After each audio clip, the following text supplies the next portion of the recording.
Mr. Deputy Speaker, I ask leave of Parliament to move a motion without notice. Mr. Leave granted. Aye. Leader of Government Business.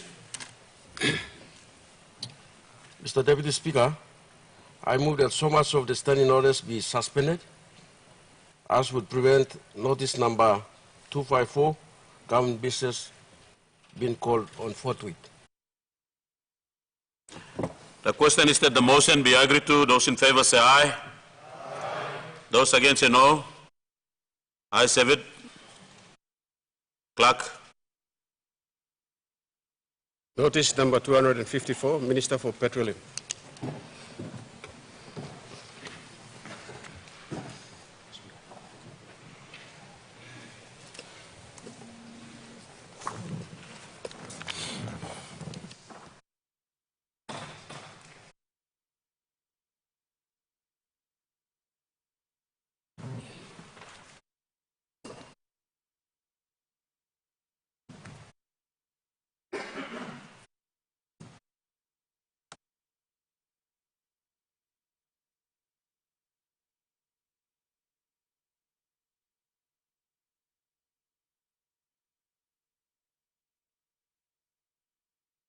Honourable Minister for Petroleum.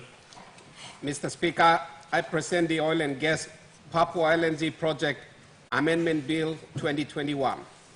Clerk. First reading, a bill for an act to amend the Oil and Gas Act 1998. Minister. Mr. Speaker, I move that the bill be now read a second time. Make your speech.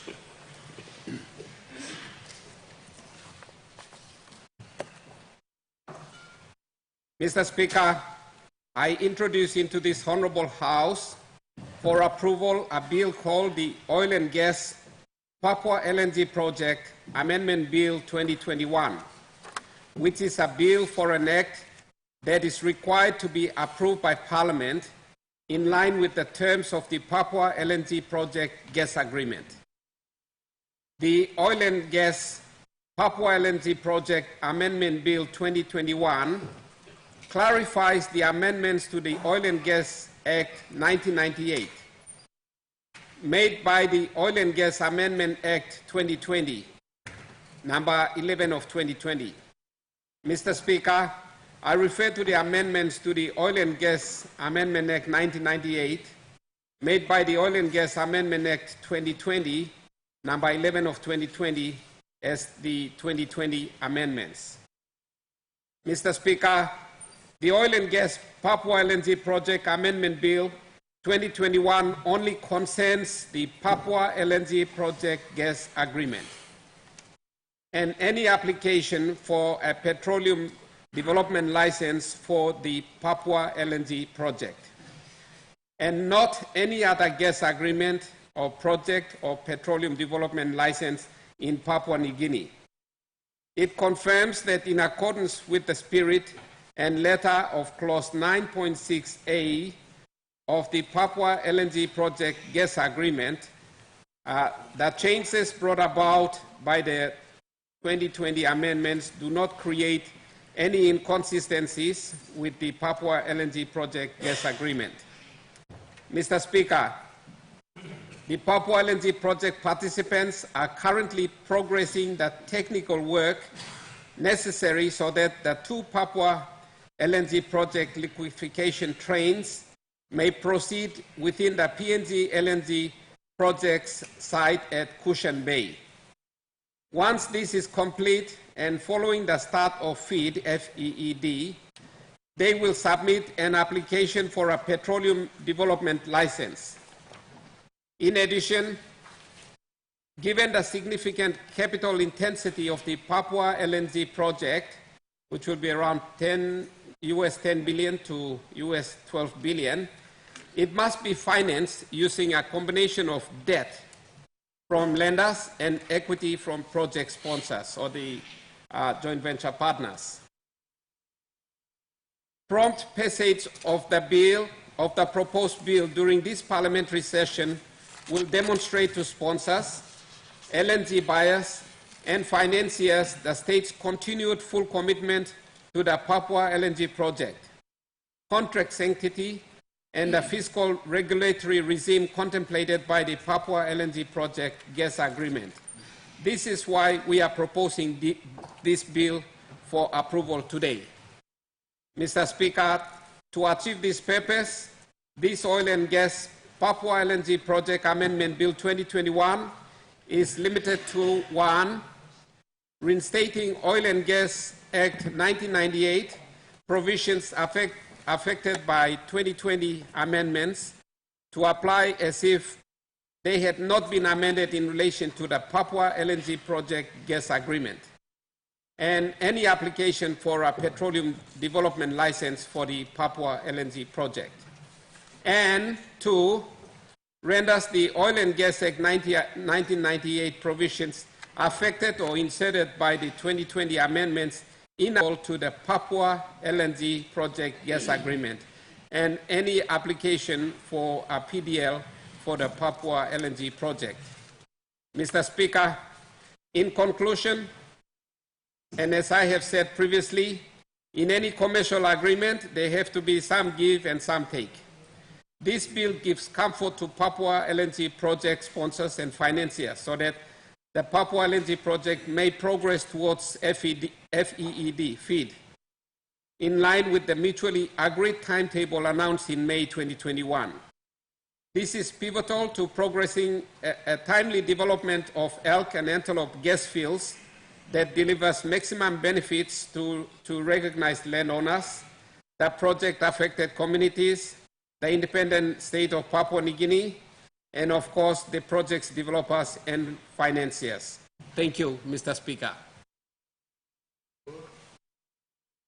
The question is that the question be put. Those in favor say aye. Aye. Those against say no. Ayes have it.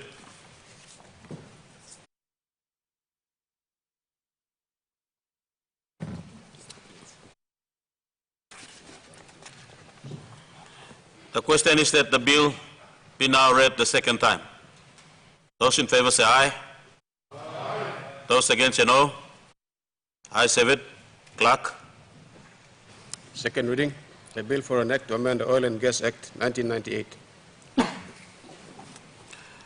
Honorable members, I have to announce that I have received a message from His Excellency the Governor General dated 18 August 2021, recommending the imposition of taxation and expenditure of public money of Papua New Guinea insofar as the bill relates to and provides for such imposition and expenditure. Mr. Minister. Mr. Speaker, I ask leave of the Parliament to move the third reading forthwith. Mr. Leave granted. Minister. Mr. Speaker, I move that the bill be now read a third time.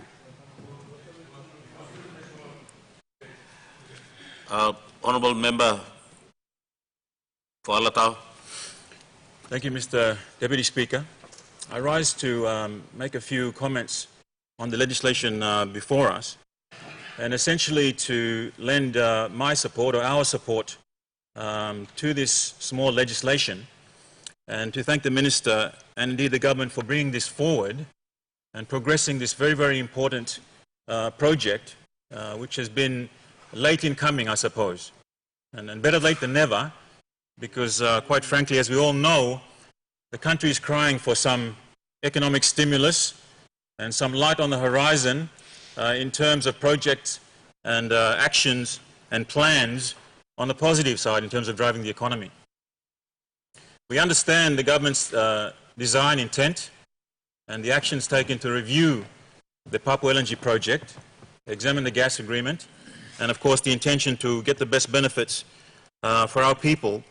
And I'm glad to say that, Mr. Deputy Speaker, that process has been conducted, and it would seem that at the end of the day, what we've been saying after all is that this is an excellent project.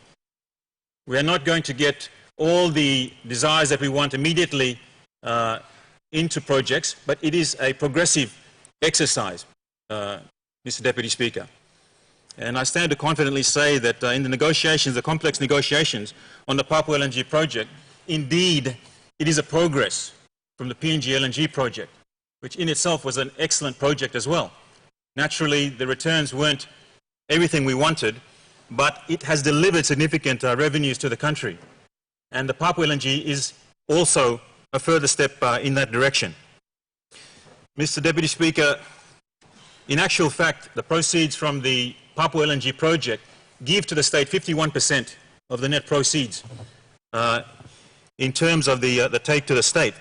It is a $13 billion US project, and it is very much needed by this country. So we say thank you to the Petroleum Minister and the government, and we encourage the government and thank the government for standing by its commitment to our development partners. It's one of the things that we must reflect as a government.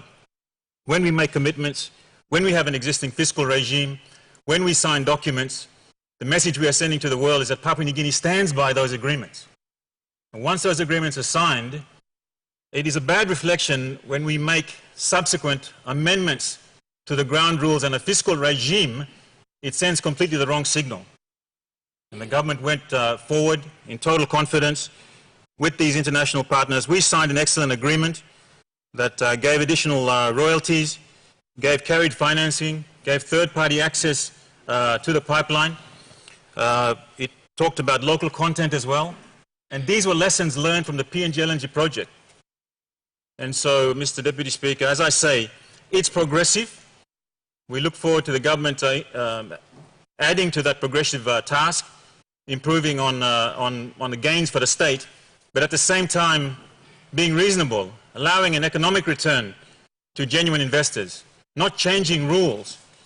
And one of the concerns that I raised regarding the amendments that we are exempting this project from now is some of those concerns about what happened to the rights of landowners, for example, in terms of a development forum, in terms of excising some of the land around projects and removing the landowner rights, it would seem, in this exercise. And so there are concerns still standing about those existing amendments that have also affected the Papua LNG project, Mr. Deputy Speaker.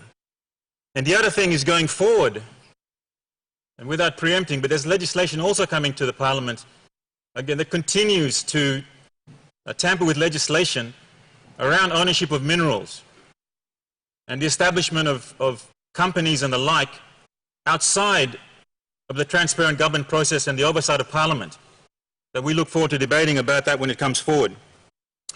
But all in all, Mr. Deputy Speaker, I support this exercise because it demonstrates the government is standing by its original commitment, which is very important. And we thank the partners that have invested into this significant project.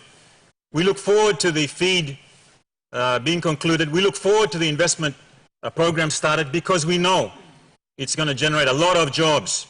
We know it's going to mean a lot of training for Papua New Guineans. We know it's going to stimulate revenue into the government coffers and translate down into services for our people. But at the same time, we express concerns about where some of that revenue will be going.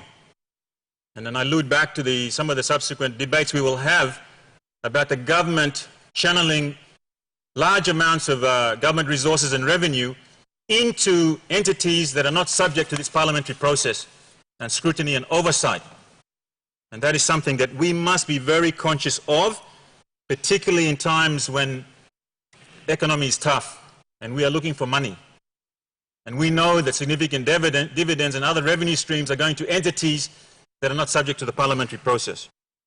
But otherwise, Mr. Deputy Speaker, I commend the Minister and the government. I thank the government, and we look forward to this important project progressing as soon as possible. Thank you.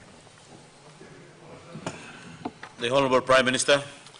Thank you, Mr. Speaker. Let me say thank you to our Petroleum Minister for bringing this amendment back into Parliament to ensure the Oil and Gas Act is consistent and congruent to the Papua LNG agreement that was signed on the 8th of April 2019. Papua LNG is $12 to $13 billion project. We've had a series of consultations and meeting with the leader in Papua LNG, which is Total. Total has given its fullest commitment that they will not delay. As we speak, they're in pre-FEED, and as early as April next year, they will be announcing FEED for this project. And I have, with the leadership of the minister, indicate to them that they must stick to their intention. This allows them to go into pre-FEED and FEED, and this will then secure them a PDL under the existing regime in which they signed the Papua LNG agreement with. And the member for Alatau has case in point to all our investors. Papua New Guinea is not a country that is not respectful of the rule of law and agreements that we've signed. You only have to look at our history in the oil and gas business or our history in mining projects. Whatever agreement that has been signed, even if government come and go, but to the spirit and intent of those agreements, so long as it is consistent and hang in law, then those agreements will stand the test of time and scrutiny. I also commend the minister as we took office. As the member for Alatau did indicate, the project economics sit at 51% to us and 49% to them. And we pushed higher in as far as what we could maximize from the 51% gain. And a better definition of local content, a better definition of domestic market obligation, a better definition of what it entails strategic pipeline. And let me appreciate Total in the way they've responded. Total came in with an element of flexibility that this country deserves to ensure that maximum gain, not just from the 51% space, but from the total project is felt by our country. I want to appreciate Gulf Provincial Government and the Gulf people for ensuring that they remain patient to this one. It wasn't easy. In the last 2 years, not just domestic factors, but more importantly, the international marketplace and investment destination for the gas business did compel Total to look elsewhere. More so in the last 2 years, Mozambique was their focus. Lest we forget, Mozambique has 80 TCF of gas. Ours in Papua LNG is only 6.6 TCF of gas. But circumstances beyond Total's control and our control has now pushed them to look more into us, especially with Papua New Guinea's strategic position and with the option of spot market gas at premium price available closer to home in as far as production and sale to our Asian market was concerned. Total has given us full assurance. With this amendment, they will ensure they do their best to mobilize the project partners. And just like PNG LNG project is 70% bank finance, this one will be 70% or so financed by bankers, and the project equity partners will support with the residual of the cost that is needed to support this project being moved. So it is timely, and I just want to thank our Gulf province government as well as the landowners for their patience. I give total assurance. We don't want the situation that is familiar with PNG LNG project to be passed to Papua LNG. Especially in respect to landowner identification and discussions with provincial government. These conversations must flow ASAP, and the new landowners are seated at where they're supposed to sit, as well as Gulf provincial government being given its rightful place in as far as government respect is concerned. That is an assurance I give to our landowners in PRL 15, as well as the Gulf provincial government as we go through this last hurdle, legal hurdle, to ensure Papua LNG is progressed. And it's a good news for our treasurer to factor in his economic modeling for 2022, 2023 going forward. Taking this time also, Mr. Speaker, I'd like to also announce our government is working full stream to ensure Wafi Golpu is being progressed. Pasca and Piniang gas projects are being relooked at. These are activities running concurrently as we speak when we handle Papua LNG that should be off the block at the very earliest. Thank you, Mr. Speaker. The question is that a question be put. Those in favor say aye. Those against say no. Ayes have it. In accordance with Constitution required, the question is that the bill now be read the third time. In accordance with Constitution required, the requirement, the bill must be passed by an absolute majority of 56 members. Clerk, please ring the bell.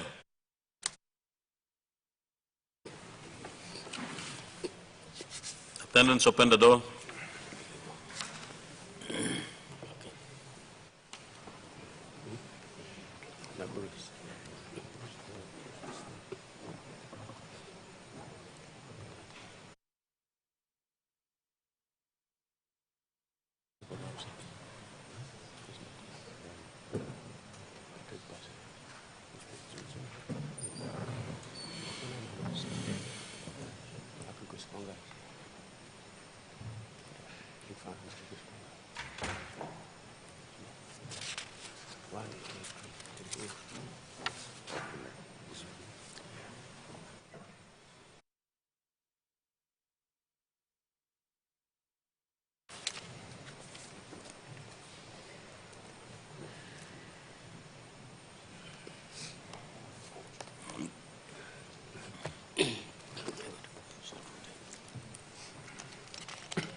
Attendants, close the door.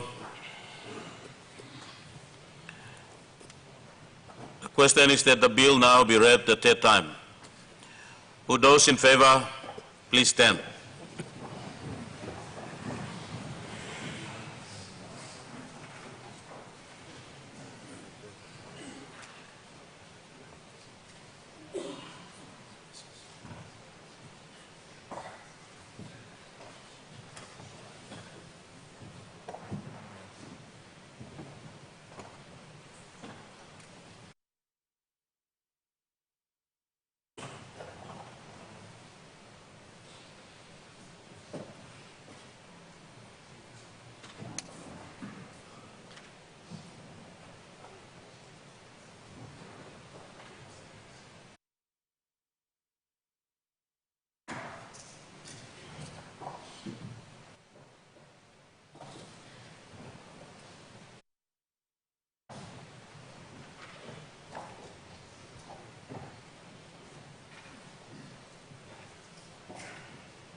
With those who are against, please stand.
Honorable members, those that vote in favor 79 and noes 0.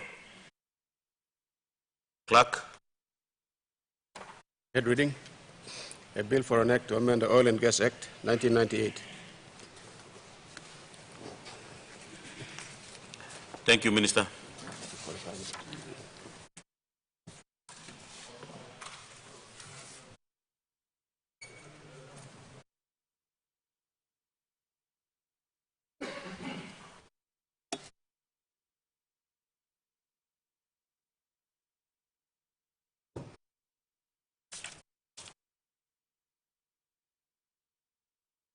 Any petitions? Notices? Honorable members, we have 45 minutes question time. Honorable members, as we continue on the question time, I will ask the Treasurer to continue from the question raised yesterday and the Parliament was suspended.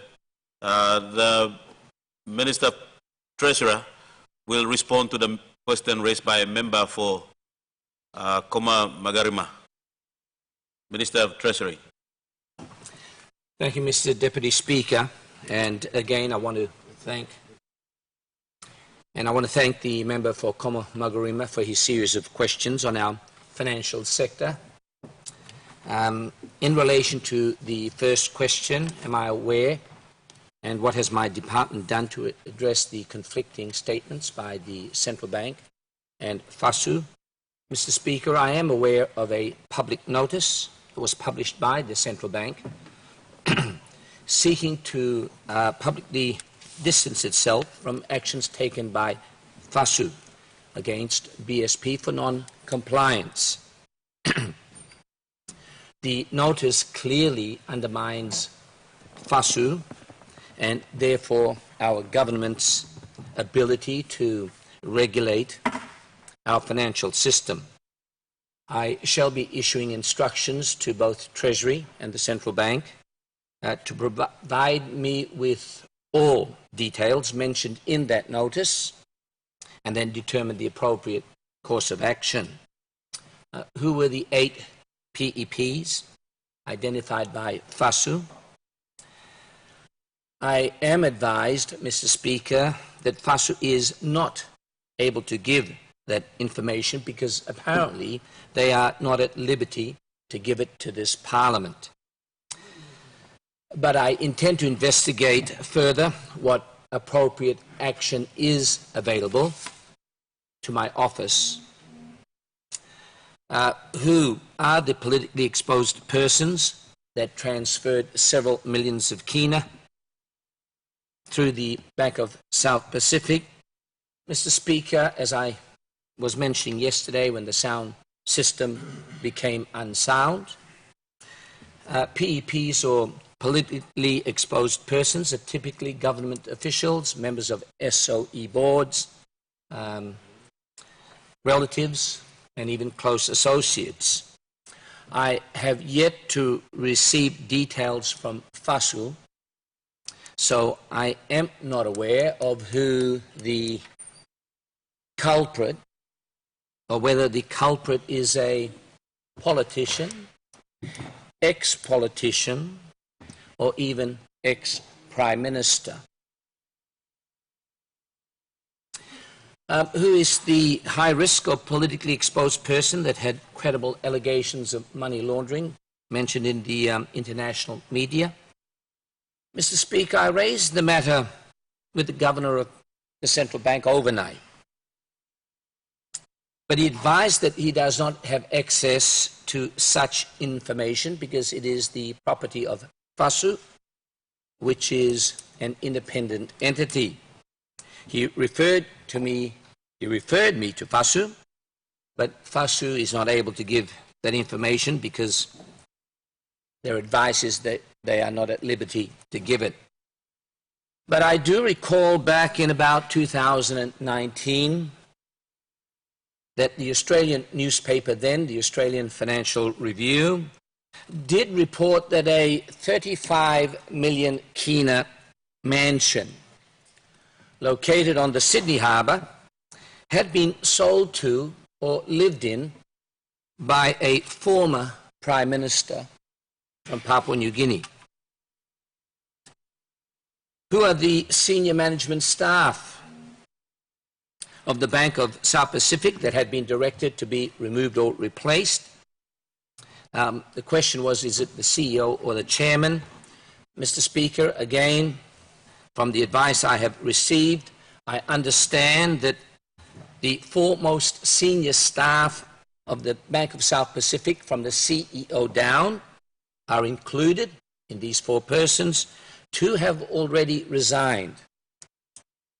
And FASU has decided to exclude the 4th one because apparently he has been cooperating. The CEO has not resigned.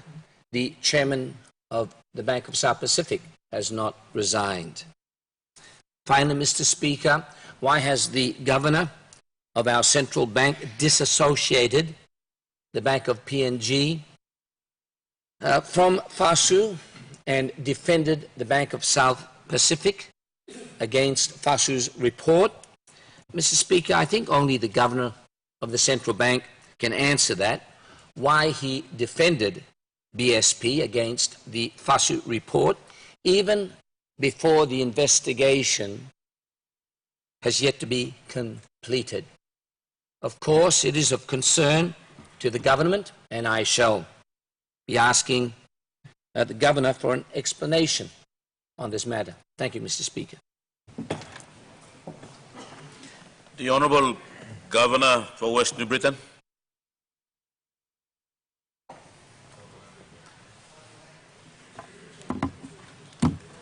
Honourable Member, my apology, I haven't had your supplementary, so I'll ask you to raise your supplementary. Member for Yalbu Pangia. Thank you, Mr. Deputy Speaker, and I too thank the member for Komo Magarima for raising this very important question. And Mr. Speaker, I support the member's call that we must have the names of those 8 exposed or politically exposed persons at BSP named, and the obligation is on FASU, the obligation is on Bank of Papua New Guinea, and the obligation is on BSP. This is a public matter. I can understand it is a politically convenient matter for the treasurer to set up this question for his own political point scoring. But Mr. Speaker, many of us here on this floor of Parliament, we were professionals, we were businessmen before we came to this floor of Parliament. Some of us have got very good credit ratings with the financial institutions of this country, Mr. Speaker. Very good record. and, Mr. Speaker, to tarnish people's reputation by false information and accusations as such that the Treasurer is now alluding to is simply wrong, Mr. Speaker. Member, can you make your question? Yeah, I'm coming to my question, Mr. Speaker. The onus is for him to now provide that evidence. Mr. Speaker, I don't own a 35 million kina mansion in Australia or anywhere else in the world. He has to provide that evidence. Mr. Speaker, I have never transferred any money out of BSP. Honourable Member. Millions of kina of loans with BSP and Kina Bank. Honourable Member, Mr. Speaker, I'd ask you to go straight to your question. My question is that, is he going to name these 8 persons, Mr. Speaker? The onus is, and he has got to name these 8 persons. But secondly, he has an obligation as Treasurer, Mr. Speaker, to protect the institutions of this country, the financial institutions, the Bank of Papua New Guinea, Kina Bank, and BSP. Mr. Speaker, why I say this is because 2 of the foreign banks are leaving us, Westpac and ANZ. Before we know it, none of us will do business with any of our banks in this country. Because of such baseless accusation, is going to destroy the ability of Papua New Guineans doing business in their own country, Mr. Speaker. Is he going to protect these institutions, making sure that they comply with the law? Honourable The Member. law is already in existence, Mr. Speaker. I'm asking the Treasurer, is he going to protect Bank of Papua New Guinea? Honourable Member, I can allow you to debate that in the grievance debate. If you'd like, put the question straight to the Minister, and he can... I want him to inform this Honourable House that he will provide 1, the names, 2, the evidence that he's got, and 3, is he going to protect the institutions, financial institutions of this country. Why I say, Mr. Speaker, that is because nobody in this world will do business with Papua New Guinea if he continues accusing our own agencies of government and financial institutions in the country. Thank you, Mr. Speaker. The Honourable Treasurer.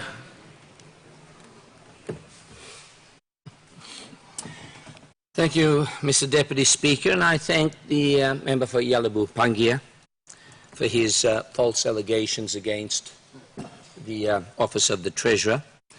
Mr. Speaker, as I mentioned very clearly, as soon as I receive details on the investigation report, I will then decide on what the appropriate course of action is. I'm even prepared to provide a detailed statement, Mr. Speaker, on the contents of that report if and when I receive it. Secondly, into his questions whether I will defend the institutions of this country, he named the central bank and the commercial banks. Well, of course, Mr. Speaker, all governments will defend those institutions of which they have oversight of. In fact, Mr. Speaker, I don't think there's been a government in 20 years since the Central Bank Act was amended in 1992 that has now commenced a review of the central bank, Mr. Speaker, which we already have announced. There are four terms of reference, Mr. Speaker. The Independent Advisory Committee is halfway in its work, and in fact it's been very, very productive. It's caught up with a lot of its work, and hopefully in the next session of Parliament, Mr. Speaker, I would invite the member for Yalabu Pangia, if he is very keen on supporting our institutions, to support the government with some of its proposed amendments to the Act. Thank you, Mr. Speaker. Member, the Honourable Governor for West New Britain. Mr. Deputy Speaker, me too like asking question without notice, Golo Treasurer. Mr. Deputy Speaker, me like in status below, this triple hospital cabinet making decision in the beginning of 2020. Kimbena, Mendina, Thari, funded by European agencies. Me like Savelo one kind status below this triple hospitals now I'm stop. Is the Treasurer aware lo this loan terms and agreements below this triple hospital projects through this European Union agency, and what is the delay? Thank you, Mr. Deputy Speaker. Thank you. The Treasurer. Thank you, Mr. Deputy Speaker, and I thank the member for West New Britain Regional for his question on the 3 hospitals that have been funded through our capital budget this year. Mr. Speaker, I'll ask him to put his questions on paper, and I'll respond to him in full details on the situation with the warranting and the availability of cash. The Honourable Member for Nipa Kutubu.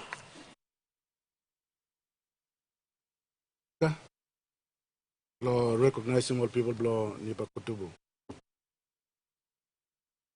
Question blow me by I mean stop blow notice paper by go long good blow member blow in Bongo.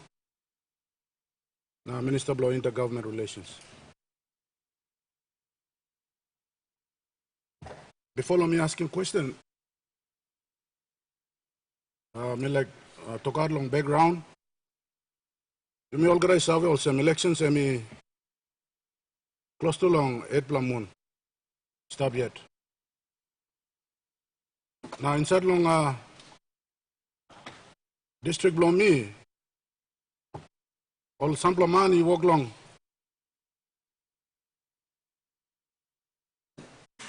Kirabim sample nupla wards.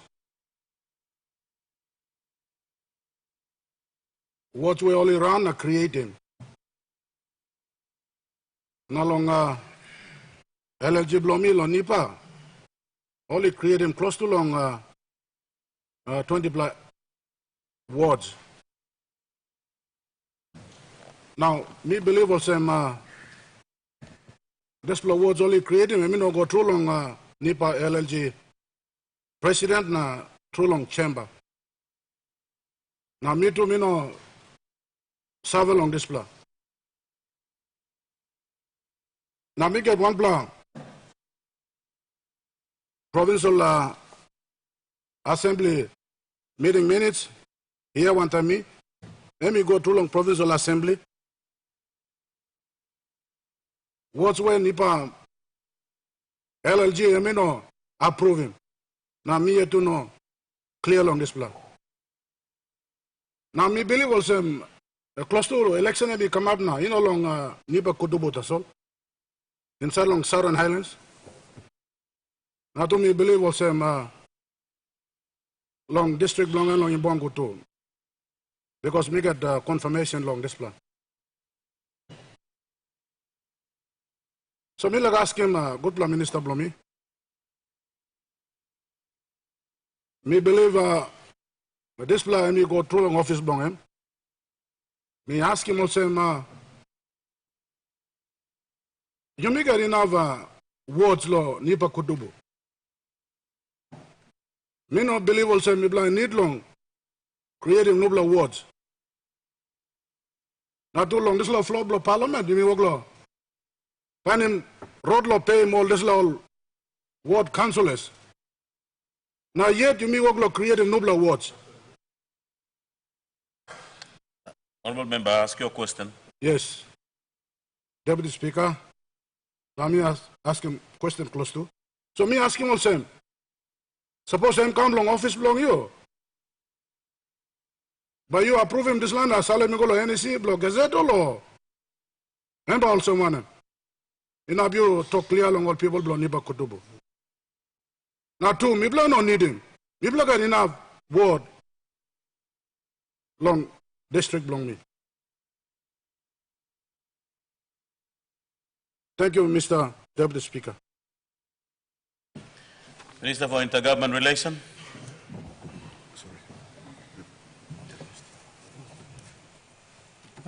Thank you, Deputy Speaker.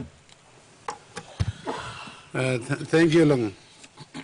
Member Long, Nipa Kutubu Long, asking a question relating to 20 awards. Ms. Avelsem, at this point in time, yes, there must be a process we must follow. As it is now, it has not gone to NEC, or we have not done anything, but it is in the progress. And when the process is complete, if it requires, I'll take it to NEC it's the NEC will make a decision whether or not they would approve this. Honorable Minister, we have a point of order. Member Nipakutubugu, what's your point of order? Good Lord, Minister. Something this la nobla created watcher. He may not go through long proper procedure. He may not come through long NIPA LLG council meeting. Now President Blomitu him to call some Emino Sabe. So suppose Emino go through long proper procedure. Now how about you say go long NEC? Now by go long Gazette. You talk straight. Thank you, Deputy Speaker. Honorable Member, I think, Minister, you noted that and you explained too. If it is not gone through, yes, certainly it will not go to NEC.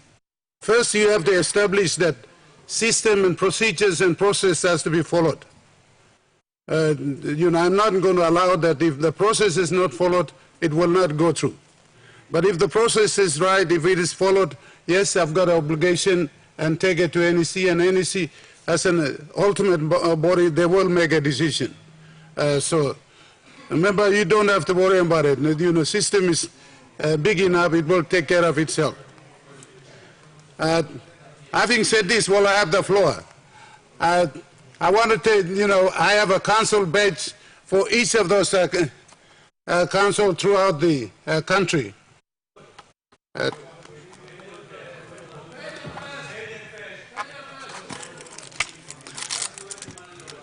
This is a council badge. We used to have it in the colonial time, but now we've lost. So restore the councils back their authority. They are authority on the ground, so we will recognize them and we will give councils. And I appeal to each member of parliament to help me buy uniform, and then we will, of course, give it the council badge to each of the councils so that they can wear it and they can have the authority. Also, we have regulations prepared. That regulation would indicate how you can look after this council. For example, the election is due. We have a point of order. Honorable Member Fabao.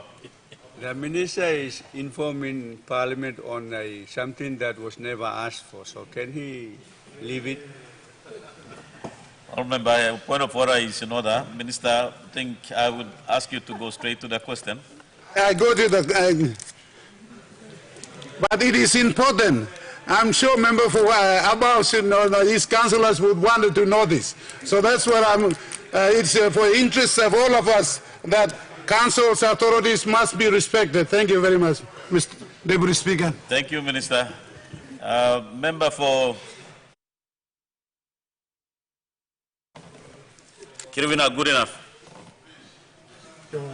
Mr. Deputy Speaker, I'd like to thank you, Lord Chair, Lord Luxave, it's the remote electorate in Papua New Guinea.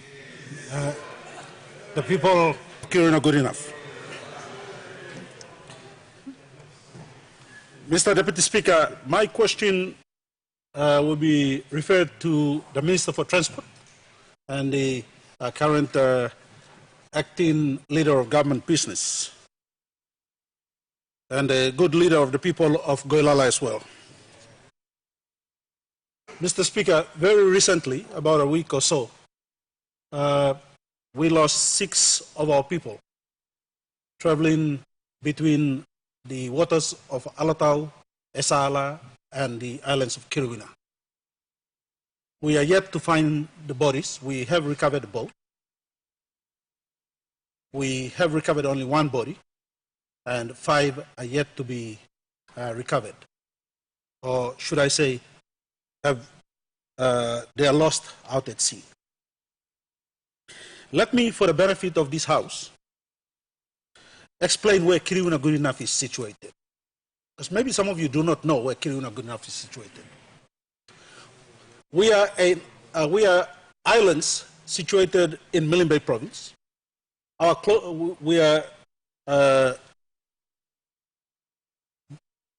closest electorate is Esala.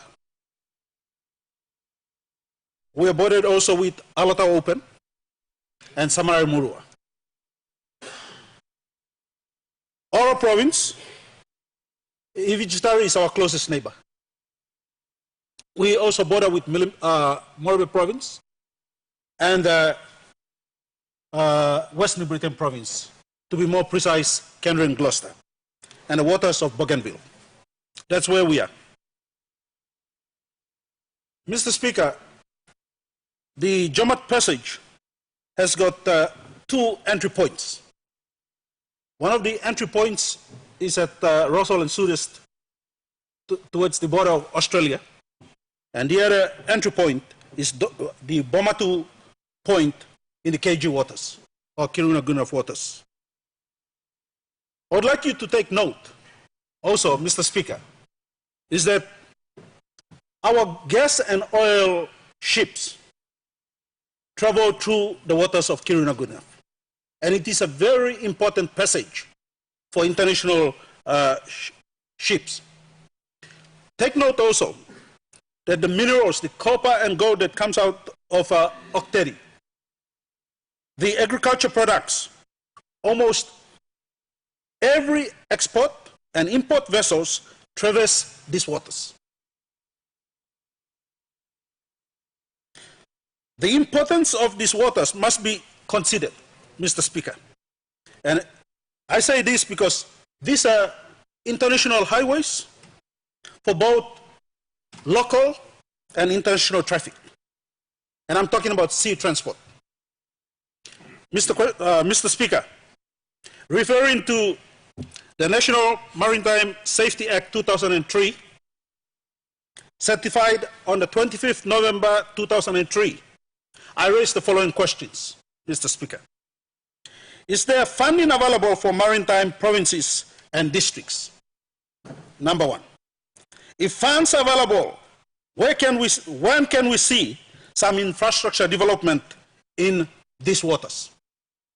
And I know, Mr. Speaker, that the minister has been in contact with a lot of us from Milimbe province, the leaders, with regards to Jomat Passage, and especially the Minister for Tourism. And number three, Mr. Speaker, when can we see some NAVAID equipment or monitoring mechanisms installed in our waters to provide some relief and comfort to our traveling public and the general commuters at large? Especially, Mr. Speaker, the installation of radios in strategic locations between Alatau, Samarimurua, Esala, and more so the people of Kiruna and Gunrup that I represent. Thank you, Mr. Speaker. Minister of Transport.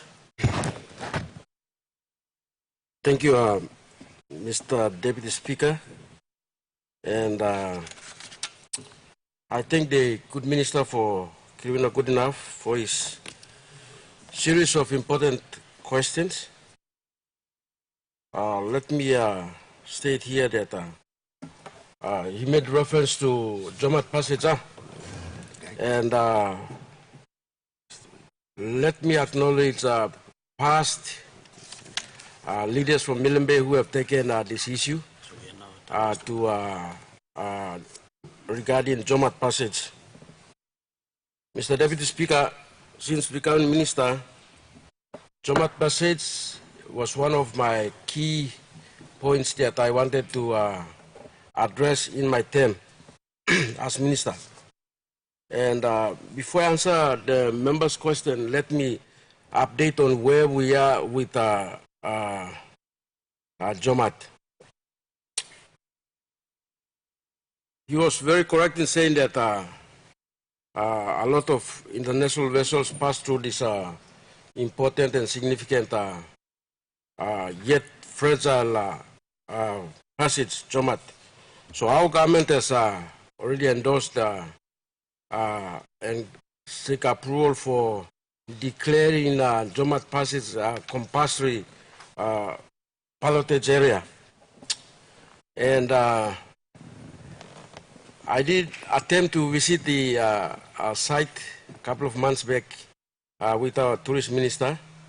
And at this juncture, I request and ask all our leaders in Milne Bay to assist so that we get this out of the way. Our stakeholders are meeting. I think there's a meeting to be held out in Milne Bay soon, so we'll ask all our leaders come there so that we address this. I also want to acknowledge the work of our tourist minister through his DDA trying to mobilize our people in the vicinity of the passage. I've also asked NMSA to also plot out the actual entry and exit of this passage so that we deal with the stakeholders in the vicinity accordingly. Going back to Mr. Deputy Speaker, a series of questions. Good member, asking lo funding available for maritime provinces. We as a department, we've launched our national transport plan, and there's two programs important to this to the maritime. One is vessels and jetties program. That's in budget, and we had some funding here this year, which we're working with Treasury to get that rolled out, basically for vessels and jetty program. On this floor, I would request that I think we need fair distribution of resources in budget to maritime, so that MIPLA can address him our provinces, coastal provinces. Plan Chicago Blue means a goal this level maritime provinces. So, Mr. Treasurer and those concerned, we will be putting submission where we need fair distribution of fair bit to address these issues.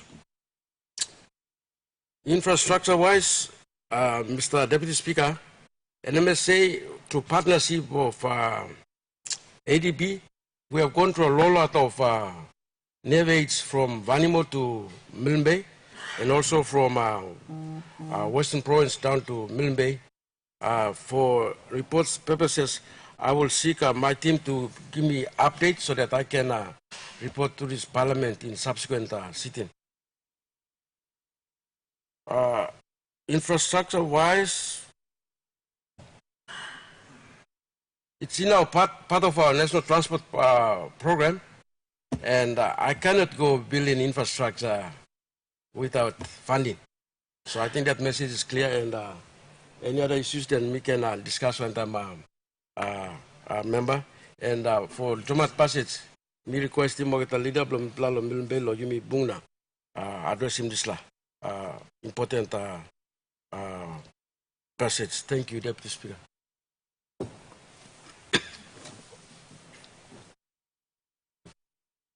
The Honourable Member for Ungai Bena.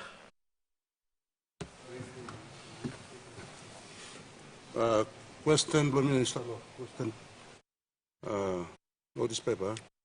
We'll ask him question, Minister for Labour and Industrial Relations. Mr. Speaker, I have Deputy Speaker, I have three questions. These three questions were prepared by someone I would refer to as a whistleblower to some of the things that are happening in the department. Mr. Deputy Speaker, the first question I have here is, it reads, in recent times, we experience influx of foreign illegal immigrants coming in and doing businesses and getting employed at technical and semi-skilled works with dubious and falsified certificates. These businesses and jobs are supposed to be reserved businesses and reserved jobs for our citizens. With this on site, our National Department of Labour and Industrial Relations is bestowed with a mandate of 1. Labor administration. 2. Processing of the work permits. 3. Conducting enforcement. 4. Monitoring and evaluating around... Honourable Member, we have a point of order. Labor and industrial relations is not on the floor of Parliament at this point in time.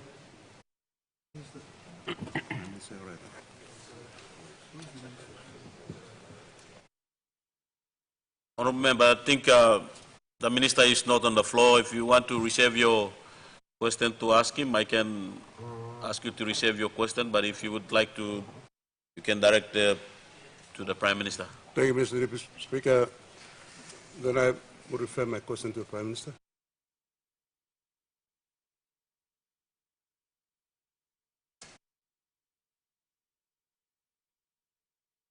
Prime Minister. Go ahead. Yeah, okay. And for monitoring and evaluating around workplaces, number 5, National Training Council. Mr. Speaker, without any ministerial dialogue or any statutory business paper, the Secretary of Labour has seen fit to transfer 2 important functions or mandates of the department, namely work permit processing transferred to Immigration Citizenship Authority, to Labour Mobility Program transferred to the Department of Finance.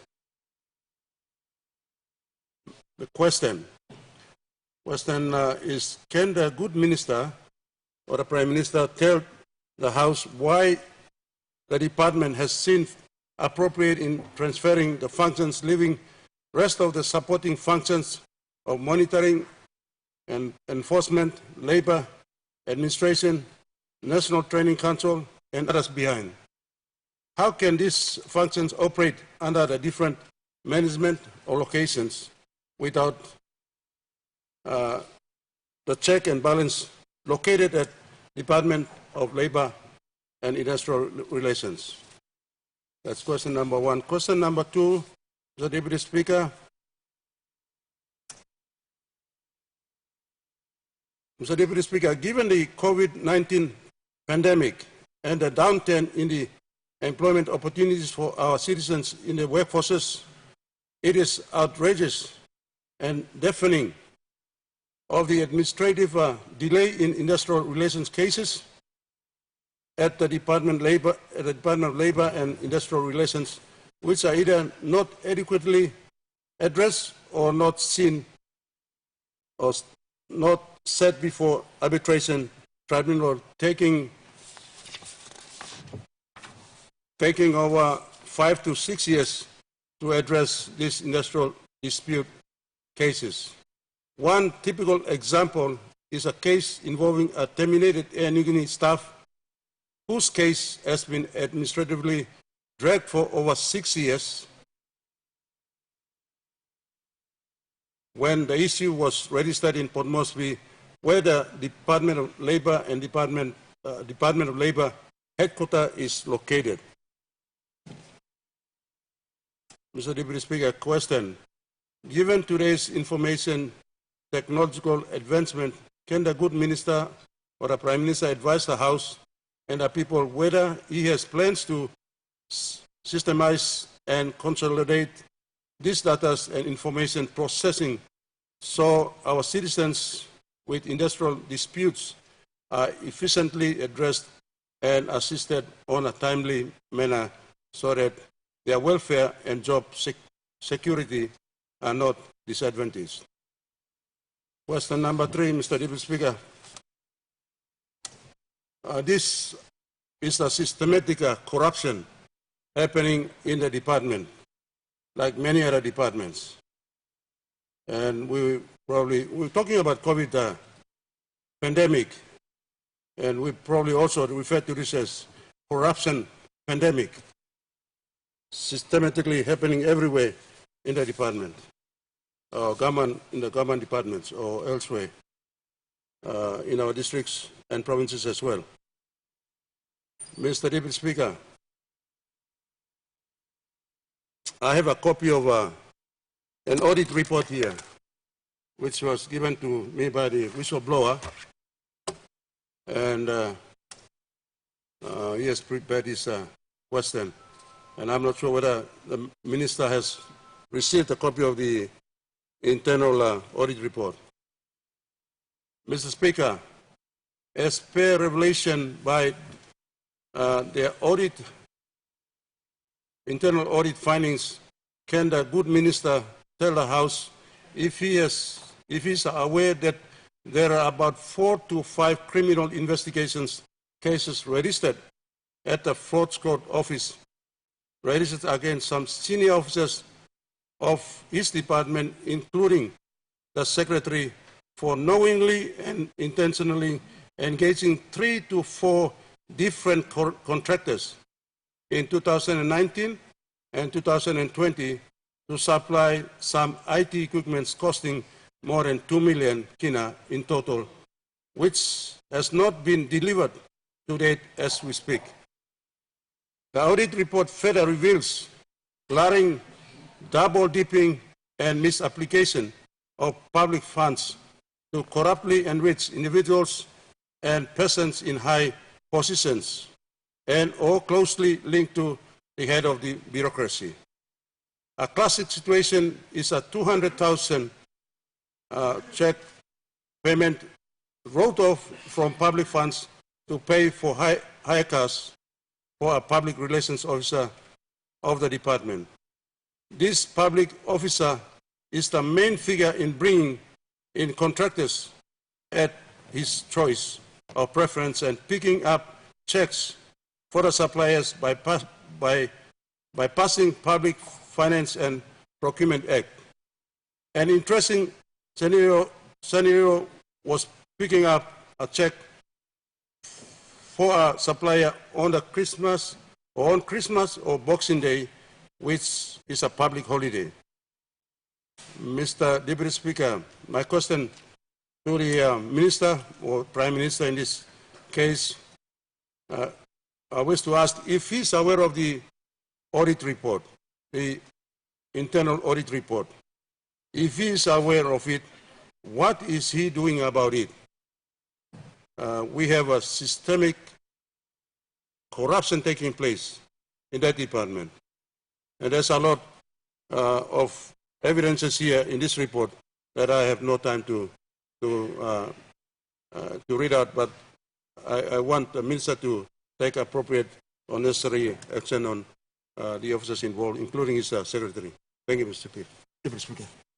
I'll ask the Prime Minister to respond. All right, thank you, Mr. Speaker. Me like pass them through. Talk. Thank you, long. Oh, you're already here. Mr. Speaker has asked me to make a response. Honourable Minister, since you were out of the House, the question has already been asked to the middle of the question, so I've already referred your question to be asked to the Prime Minister, so I'll ask the Prime Minister to respond on behalf. Prime Minister, go ahead. All right, Mr. Speaker, I'm this question come long, member long, Ungai Bena.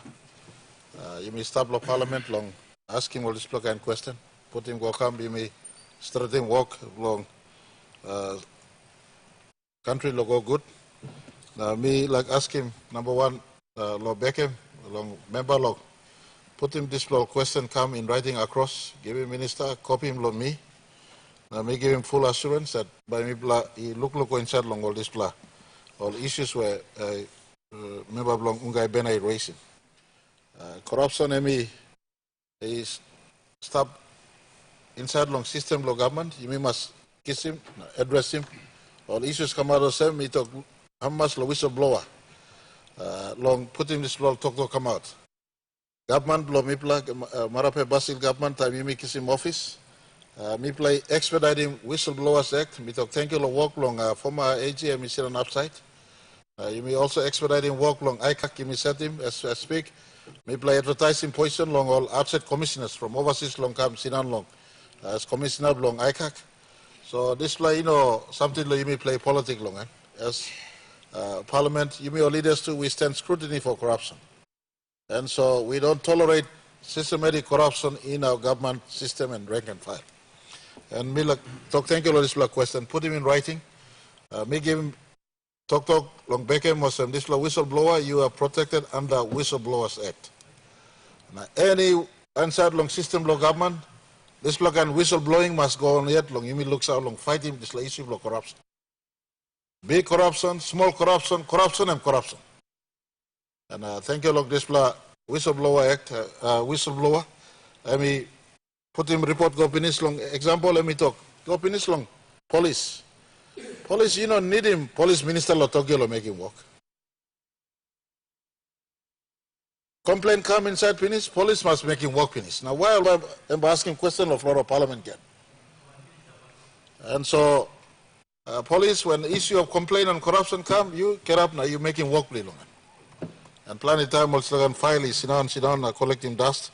So me like asking member long Salim in writing come lo mipla and bambla look lo display. And as member ask him, me saw some Minister of Labor me take note of this issue. Me saw some me by respond to this issue. And as me play kiss himself question, me give assurance long member. Bambla look lo this issues me raising. Labor department me one plus sensitive department and place where lo protect him. Labor rights lo yumi all workman, work married lo yumi lo country. Now also long make sure that online come inside lo work. All in lo come kissing work lo Papua New Guineans. Now law requirement long yumi long make sure that all man marry work lo country work under the law and stop finish. Now online lo look at insula section and again coming back to the same issue. You know need a minister long go down lo policy insula sector. Work lo you secretary lo labor lo you policy insula law is stop finish on top long. Underneath long control lo you. Work lo agencies lo yumi long ensuring that law lo country may be any with labor law or not law. So me like give him assurance on this house all issues, the entire 4 or so issue raised by the member for Ungai Bena. Please supply him Kamlo Mipla, and we will have a detailed response on this one, including investigating into what is happening in Labor Department, and including checking our police to make sure those reports are being prosecuted. Evidence compiled or look him so was all got case law long respond. Then those who have committed those offences are responding to the proper charges that are outlaid to them. Thank you very much for this important question. Please send the report in, and the minister and his department and the whole of government will give due response to it later on. Honourable Governor for Mr. Speaker, for giving me the opportunity to ask a series of questions which I would like to direct to the good Minister for Environment and Conservation. Before I proceed, I just want to give a few notices here in regards to my question. Firstly, I'd like to read the 4th goal of the National Constitution and its directive principles, which states that Papua New Guinea's natural resources and environment should be conserved and used for the collective benefit of all and should be replenished for future generations. Mr. Speaker, PNG is 97% owned by our landowners. They are the primary custodians and stewards of our nation's natural environment, of which the terrestrial aspect, 461,691 kilometers, is 7% of the world's biodiversity. And the 3,540 kilometers of the EEZ is 10% of the world's marine life, home to many endemic species, including our national bird, the bird of paradise, the giant bird-winged butterfly, and many other creatures that are yet to be discovered by the West. Mr. Speaker, I wish to ask, in regards to the long-awaited bill on my apologies, Mr. Speaker. The Protected Areas Bill. Sorry, this bill has been in the making for some years now, and it is very important that we pass this bill as quickly as possible. This bill will give a lot of power back to our landowners, our resource owners, so that they may be able to make use of their natural environment in a sustainable manner. They may engage with the government and reputable development partners and investors. Currently, as you look around Papua New Guinea, we've got much evidence of the destruction of our natural environment by ruthless organizations that come here without consideration to our future or our environment. This bill will give greater protection and the rights that our natural resource owners and landowners so need very well. My basic question is this. Minister, can you please tell us what is delaying this bill? And when do we anticipate this bill being tabled so that this can become law and afford our resource owners, our landowners, the protection they deserve, and also give them the opportunities that they need so that they may be able to develop their natural resources in a sustainable manner with reputable investors and with our government? Thank you. The Honourable Minister for Environment.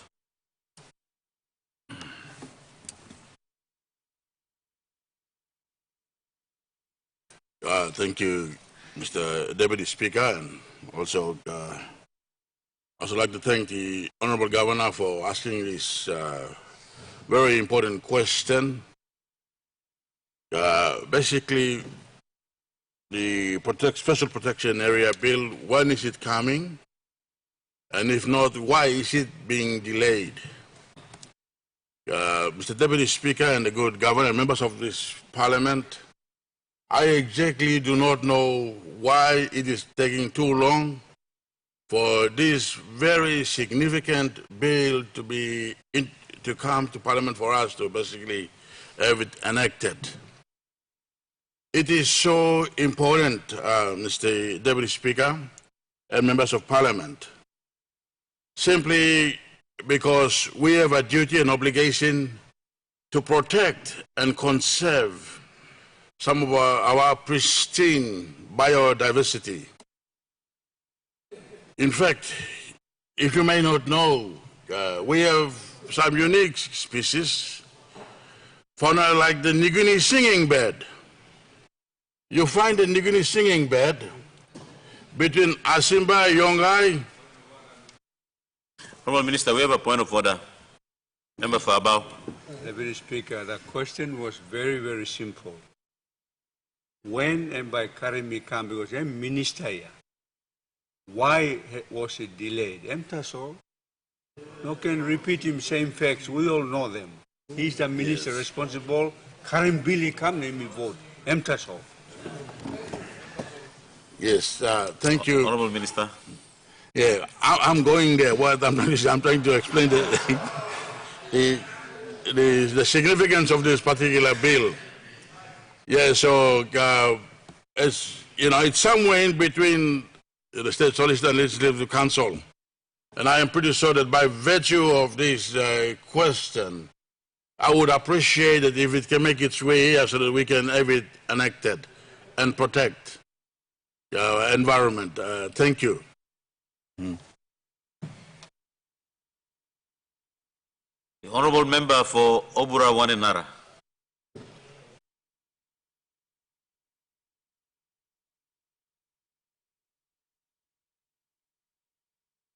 Minister, but he's not there. But may I direct to the Prime Minister?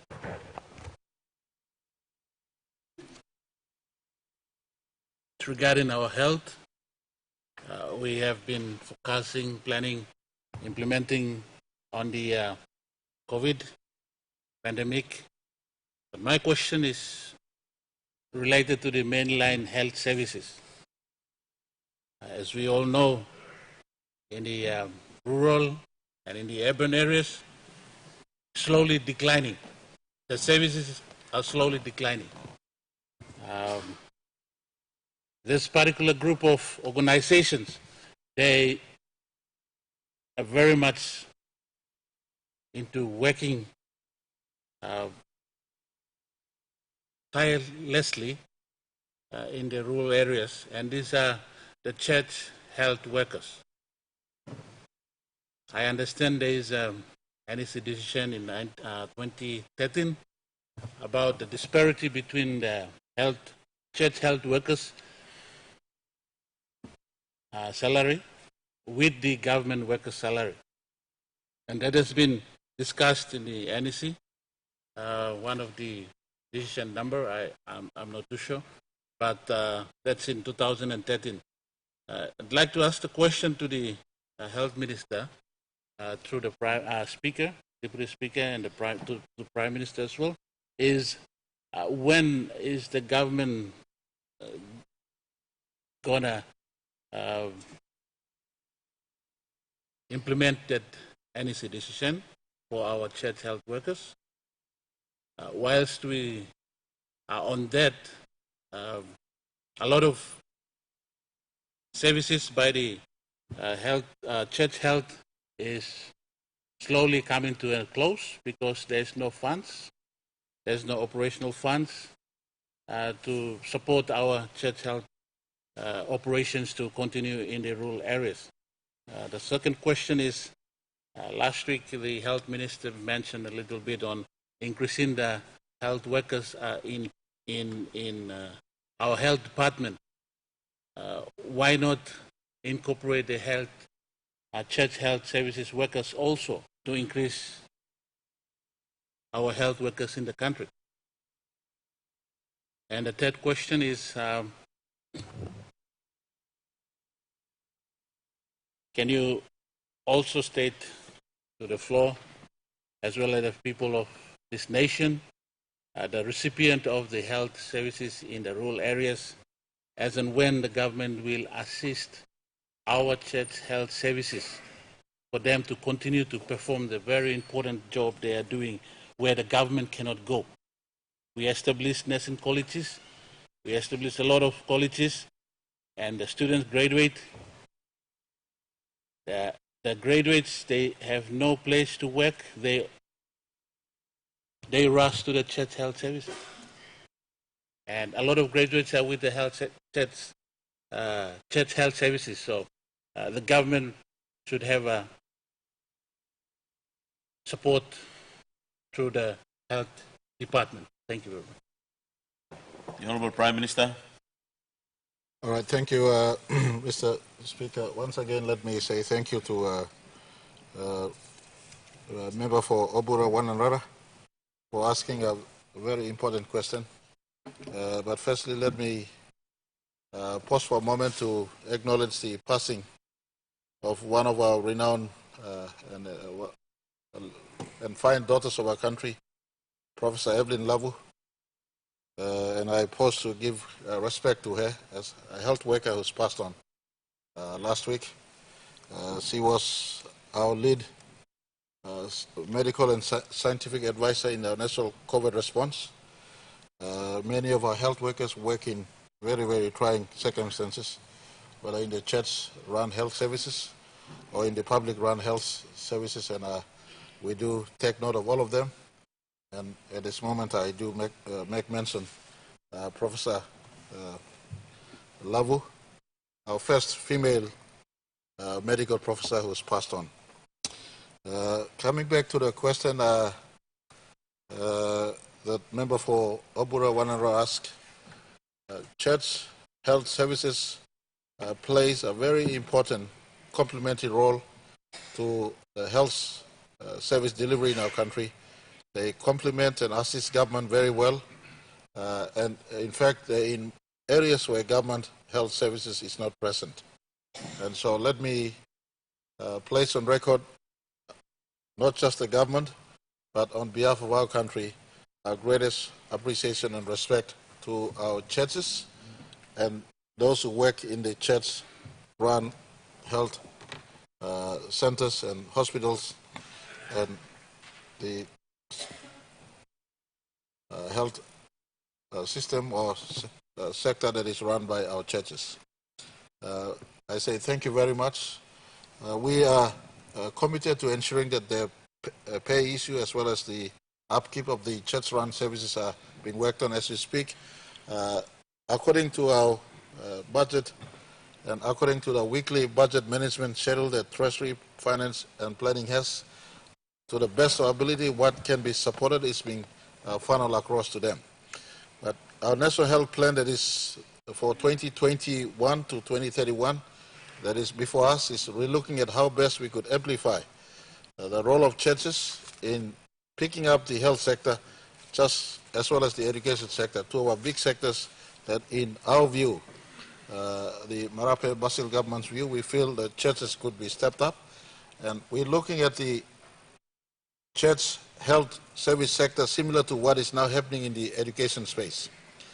In the educational sector, there was a reform a few years back. In fact, when I was education minister, we migrate those teachers who were paid individually by the churches to one unified payroll system. So we pick out the recurrent component of the expenditure into the national pay system and allow for the school administration to be run by the churches themselves. That is something we want to do for the health sector, so we have one unified pay system so that those who work in the health sector in our country are paid by the one payroll pay that goes out every fortnight, and the administrative component be given to the churches so that they run the hospitals the way they are running at the moment. So the reform is being put in place, so we do not have this sort of ad hoc arrangement based on budget available for the pay and then the administration, so the Treasurer, Planning Minister, Finance, with the Health Department looking to how we could best synchronize this and allow the recurrent aspect to be taken care of by the government and allow the church to administer the administration of the services. So a very good question. I give assurance to, through the member who asked this question, and to the church health workers, we know you are working for your country. We appreciate your services, and you remain our utmost priority. Any of these structural impediments, we will work to deliver or remove in the new health plan that is being developed as we speak. Thank you, Mr. Speaker. Honourable members, our question time has been lapsed.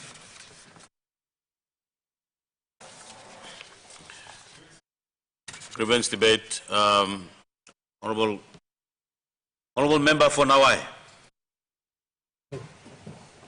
Let me speak on the time. Nawai lo make him legally talk close. That's a pastime. Let me legally talk close, but we must make him big. Will talk on mass pastime. Mix him mouse line mouse flow Nawai. Ami mas the by Namona long. All I'm to tabu.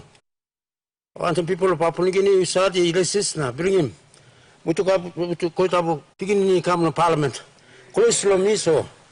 Me Thomas long am was a member of Parliament. Or must be always. One time too, me Pablo Lane, Minister Blong, lens na physical planning. Sunday me to like long. Electoral Blomina, hope you want for a classroom too. Me talk on mass long. And me go ante mina come back. So me come late. Me now me start him now. Me come late all Gatana. Me come up number 1 time straight to this Parliament. 111 member. All the electoral blong all me stop long way. Sometimes member block Kliwana good enough to talk me long way more on Solwara. Now me now I am big proposal. Solwara place mountain way big problem in Papua New Guinea. Me sub inside troop me come 1 week number come up lane about me come here. Now me looking for post Korean name blow me stop number 1 man straight close for country. Close for floor. And me name here on him. Out Parliament locals. I am no student ya. Me member ya. Why me come up name blow me come up long there's a paper ya. Me go up me open classroom. Me no member no this is but a member ya honorable John Kaupa, yes, we talk to when Parliament is stop long him, just illiterate. Now me come lay. Kariba Kateba pants, Baris Tupa Bangalaman delay. Me come up long here. Why name me come up long papaya? Housing speaker, no respect you. Owner. You talk silence house committee long, ask me problem mobile 1-1. Now you come late past 10 long come up on newspaper. Now when you problem Kenya, Facebook. Me to me close, suppose me 1 per month per Facebook and me rouse him all the that's what we remember nothing here, local power from me rouse him, so Parliament can rouse him too.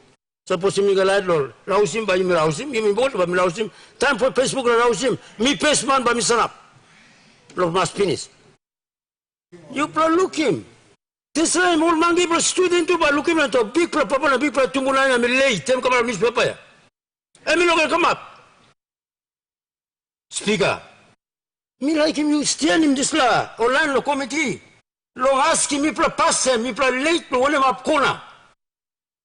Now you must put him on the paper. Me pro come late pro work pro me pro on duty. Lo you say him all standing order. Standing order he talk straight. He got session M6 93 days. Now he's a one pro member. Emi no come up for 93 days, one per day. Emi no come up. Number 3 processing. Speaker allows him automatic out number by election become. So it's me wrong. By you looking can you come talk to me problem here floor. Now one day that's only a problem you come up for paper ya. Ask me past him. So was prime minister.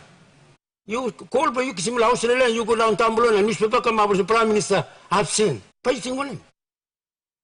Speaker to you to establish you come all talking me, newspaper talking me. I've seen by talking. Before I put him this or something, you must ask him for one. Telephone number and talk. You blow one, you know. You know, come up, you see go. You make him one person, you are in please. No, me absent through. Okay, me give him me yet or you, you write him on newspaper. You know, you put him on newspaper, all man by read. You look him, me no student la, me member na me come la, people let me na me come here. Now just a can't talk, you don't come up. The 111 there, me to talk, you play long time, you put my summer master, member on away. Help me here, support me. Yeah. Me no sabe, now I stay, me look at master. I'm 18 or kind of say, now must go more yet. Now look him, 1 plus 3 days, have nothing here. Coco Poe by put him, everything him. Ask him, Coco pass him. I'm sick. I'm going to electrate. 1% must come ask him. You put him in newspaper. Look at 1% here. You count him tomorrow and good half from 111 back come up. La absent. He not come up. You ask him good. You kiss him and want something. I'm sick. I'm going to one block. You book him in a hotel. Yes, you can come to talk. You looking one block. You stop long place. Okay, you know work from business. After I was work from him to here. Not two from Parliament or some you find him no God you put in the paper I mean no like him through. Well last time Kennedy when the name from me place que la member from now yeah. Me no stable this here. Ask me. You make him one you no come up in this lady never me talking you no me come late or me less or me sick or me master talk with him. This plot talk close yeah. I'm big plot rule on this plot 111. Me balance him, you play, you must thank you, but Pachman, you play outside, you know, yeah? Outside. I'm loyal to talk yes, I was a speaker, deputy speaker. Me, I'm a master, minister talk close, Miss Walker, the time is I'm a master, so. Name you come up by eating one, most of me talk closely, so. Time blow me, didn't know one plan, can school him. I'm big plan number, so me, please, so thank you, Sri, you giving me time, blow me, talk long, good problem, for member from Parliament, or must stop or some we go on duty. He come back long time, only it must come. Lose him to one plus session where now you make 2 weeks. 1 plus 2 weeks, I no come. Now plus 2 weeks, you no come. You go to the mark plus 63 or I put him in paper. And by sec. And standing on them, talk straight. 1 plus day come, now you go, lo literate, and you right. But this is talk, you come up here. Lo, just proper. Thank you. The opposition leader. Thank you, Mr. Deputy Speaker. At least you look silent. Now time is enough asking question. You know, look away. Thank you, Mr. Deputy Speaker. Me too, me like joining my grievances debate. Mr. Speaker, during the week and last week, me ask him several questions. He called the Prime Minister. Reference long vaccination law country. Mr. Speaker, me no amamas law all answer where Prime Minister me give him. Me talk this law because time National Executive Council and me working one block decision or this law Parliament and me passing one block law and me law block country. You know now you may come Prime Minister come na talk about some kind of vaccination. National Executive Council and me talk about some I mean, compulsory. It's not compulsory vaccination. But then you talk and also companies are at liberty. So you now working two play decision. One play you talk also not compulsory. Now play you talk also companies are at liberty. So you opening door to whole company. Now all by working mandatory vaccination.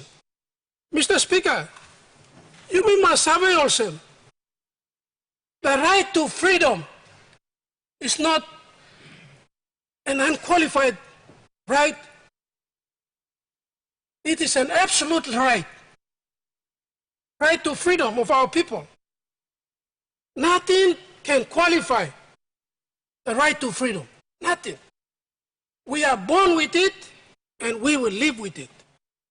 And we will die with it. We talk because, Prime Minister, Mr. Speaker, what has happened before that and after I asked my question, and Prime Minister's response has now given liberty to the companies to enforce mandatory vaccination on our people. So whose interests, rights, freedoms, and welfare do we represent as members of Parliament on this floor of Parliament? I thought we are for the people, of the people, and by the people. But we are not. As we speak today, Papua New Guineans have been sacked from their jobs because of not taking vaccination.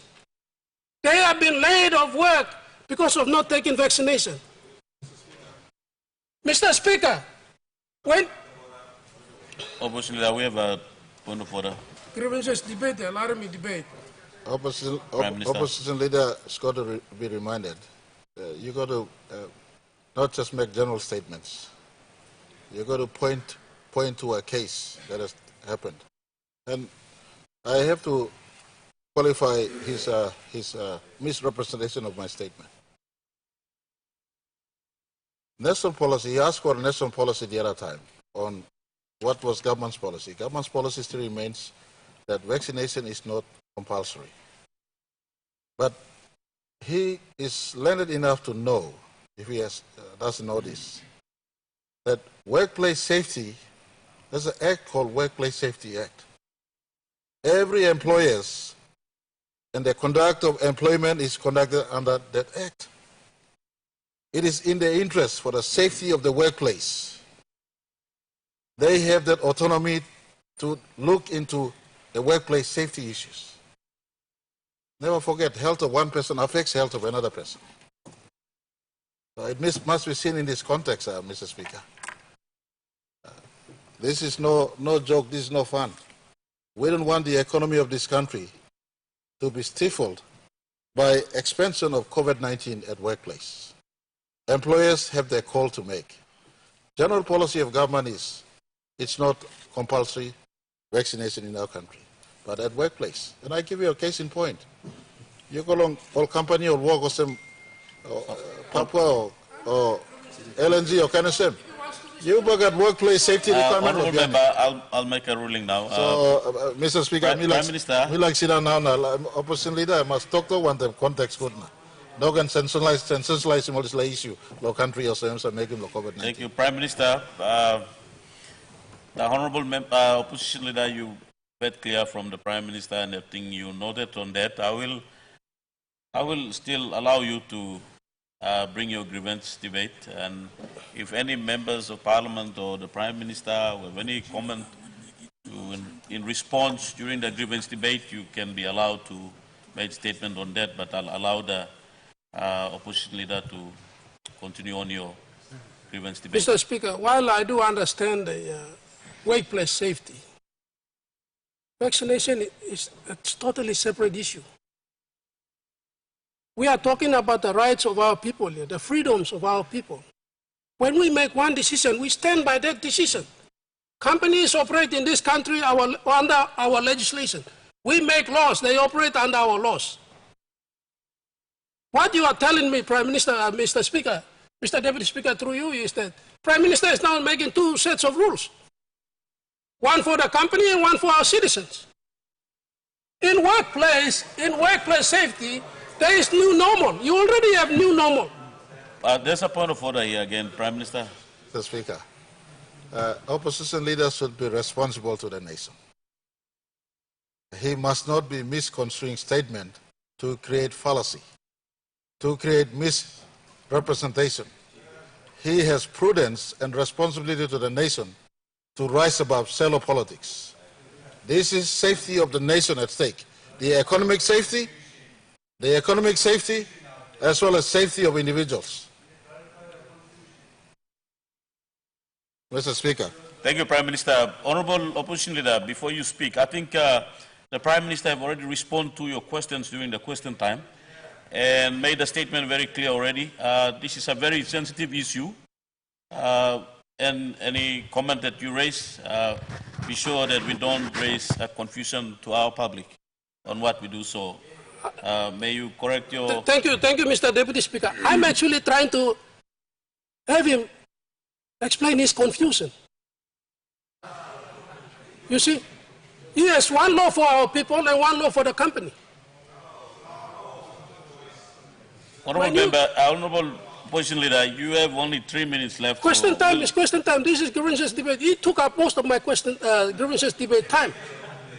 You should extend my time to debate because I want him to make a decision as Prime Minister, not to make wishy-washy decisions in the country. Mr. Speaker, we are talking about our people. Our people out there are now confused.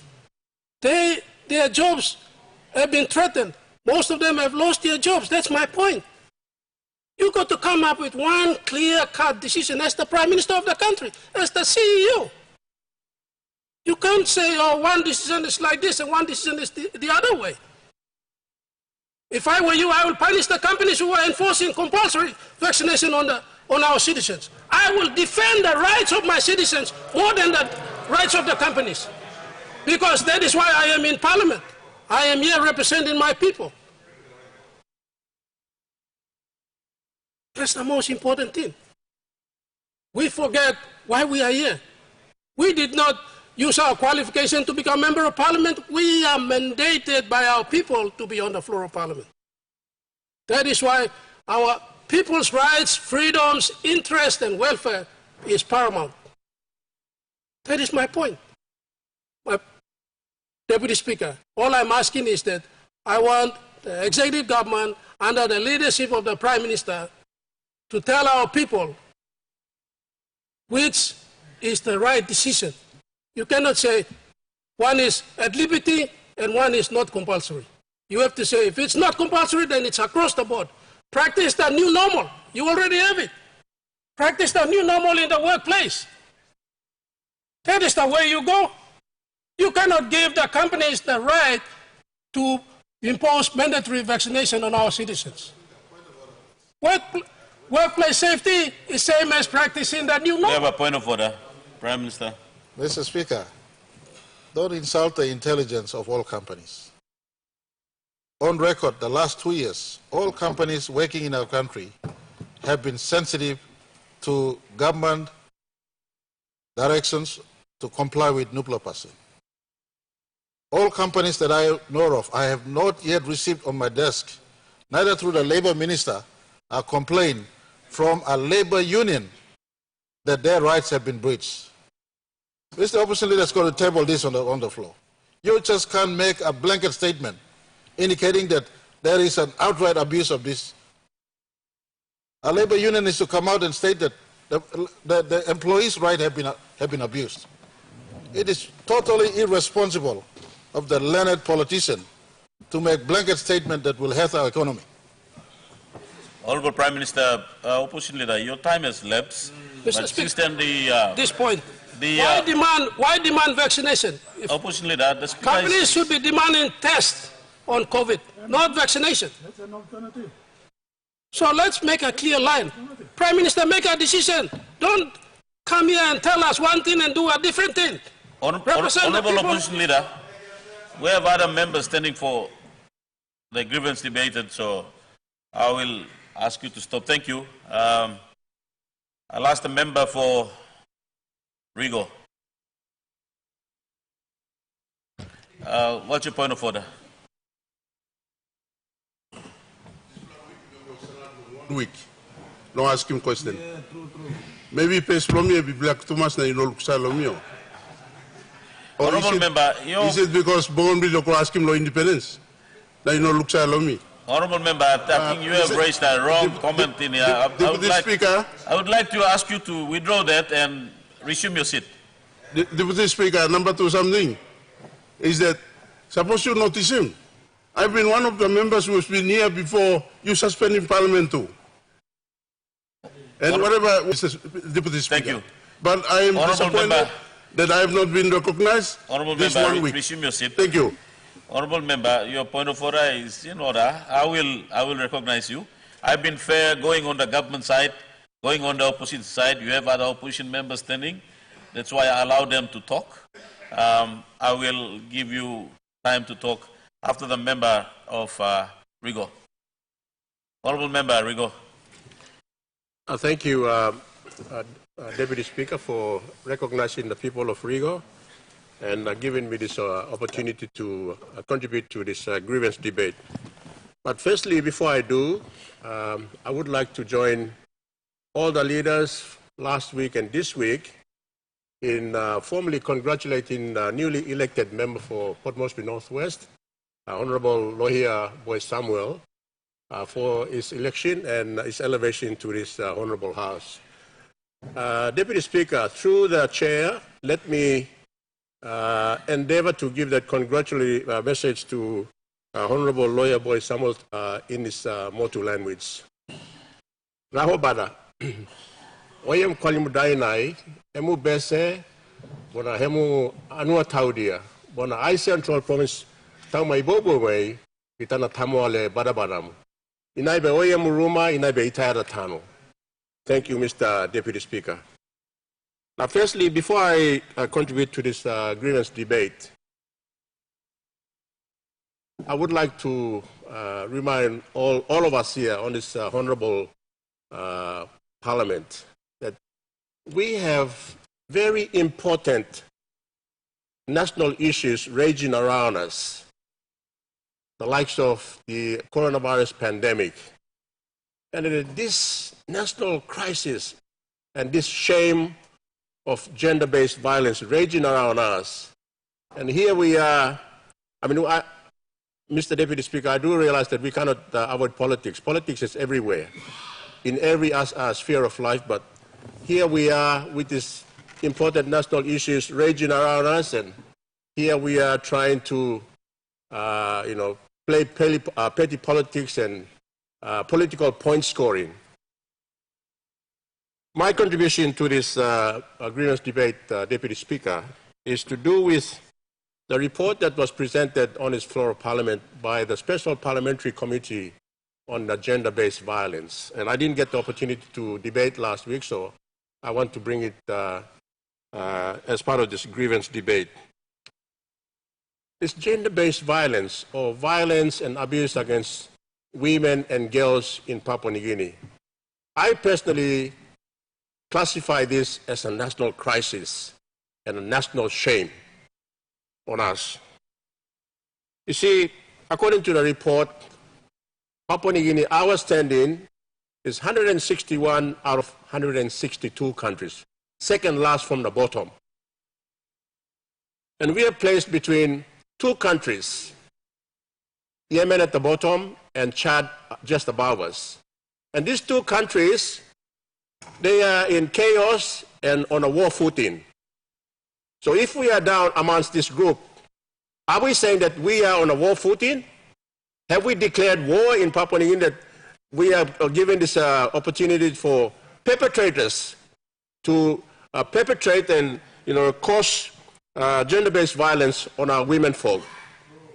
We all know that even some women fight men as well, but I think in the main it's the other way around, that men inflicting bodily harm and violence on our women folk.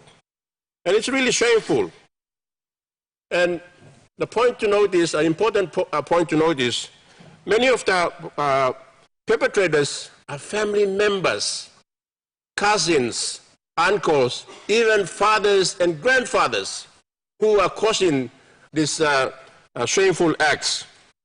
And you see, these shameful acts are being inflicted on family members, which is the basic unit of society. So if family values are breaking down, and if the family unit is being broken down, what that means is we are also breaking down our society as well. So how do we strengthen this basic family unit? Let me propose perhaps some suggestions or solutions. One of them, Mr. Deputy Speaker, is population policy. I don't know when the last population policy in Papua New Guinea was, and I'm not really sure if we do have one a population policy, or the people, if we do have one, if the people are aware of our population policy.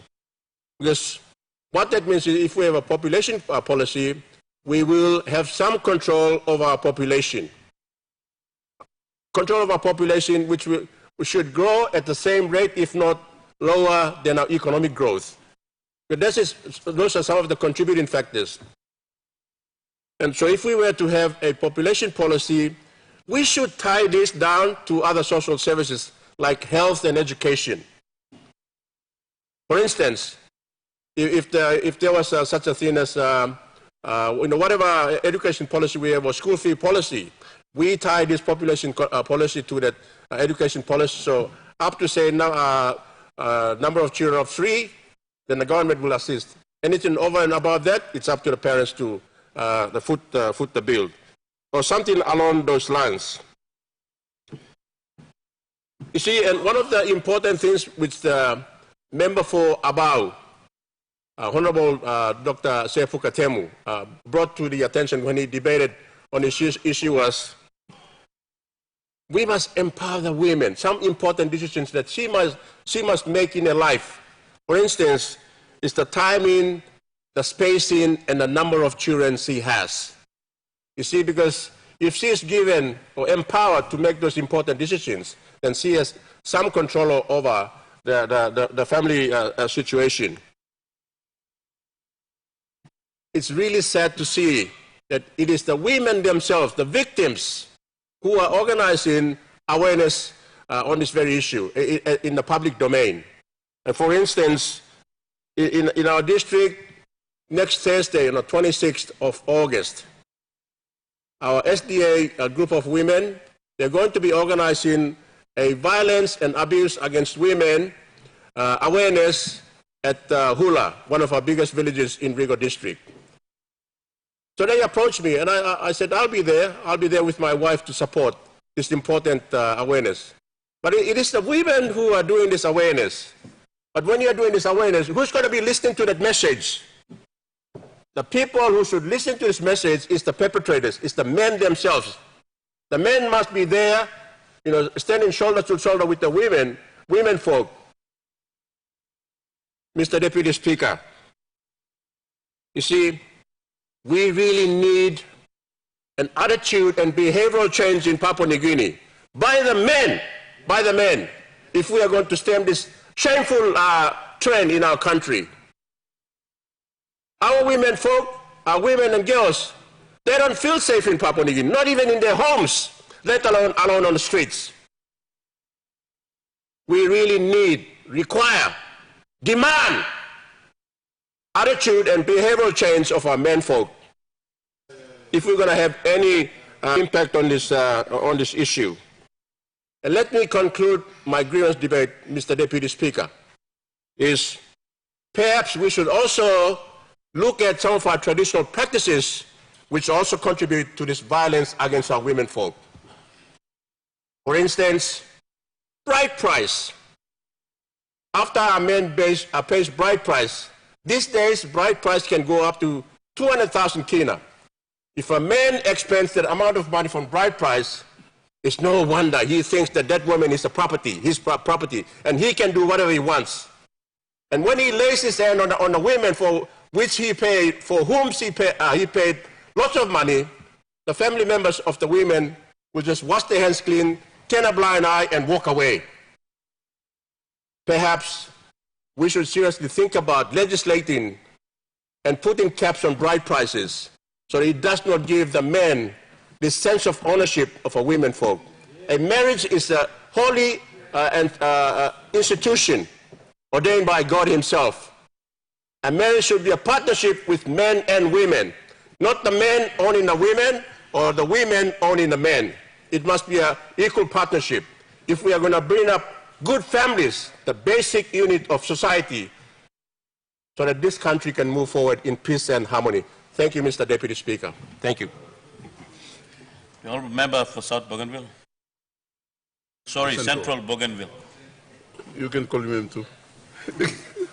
Thank you, Deputy Speaker.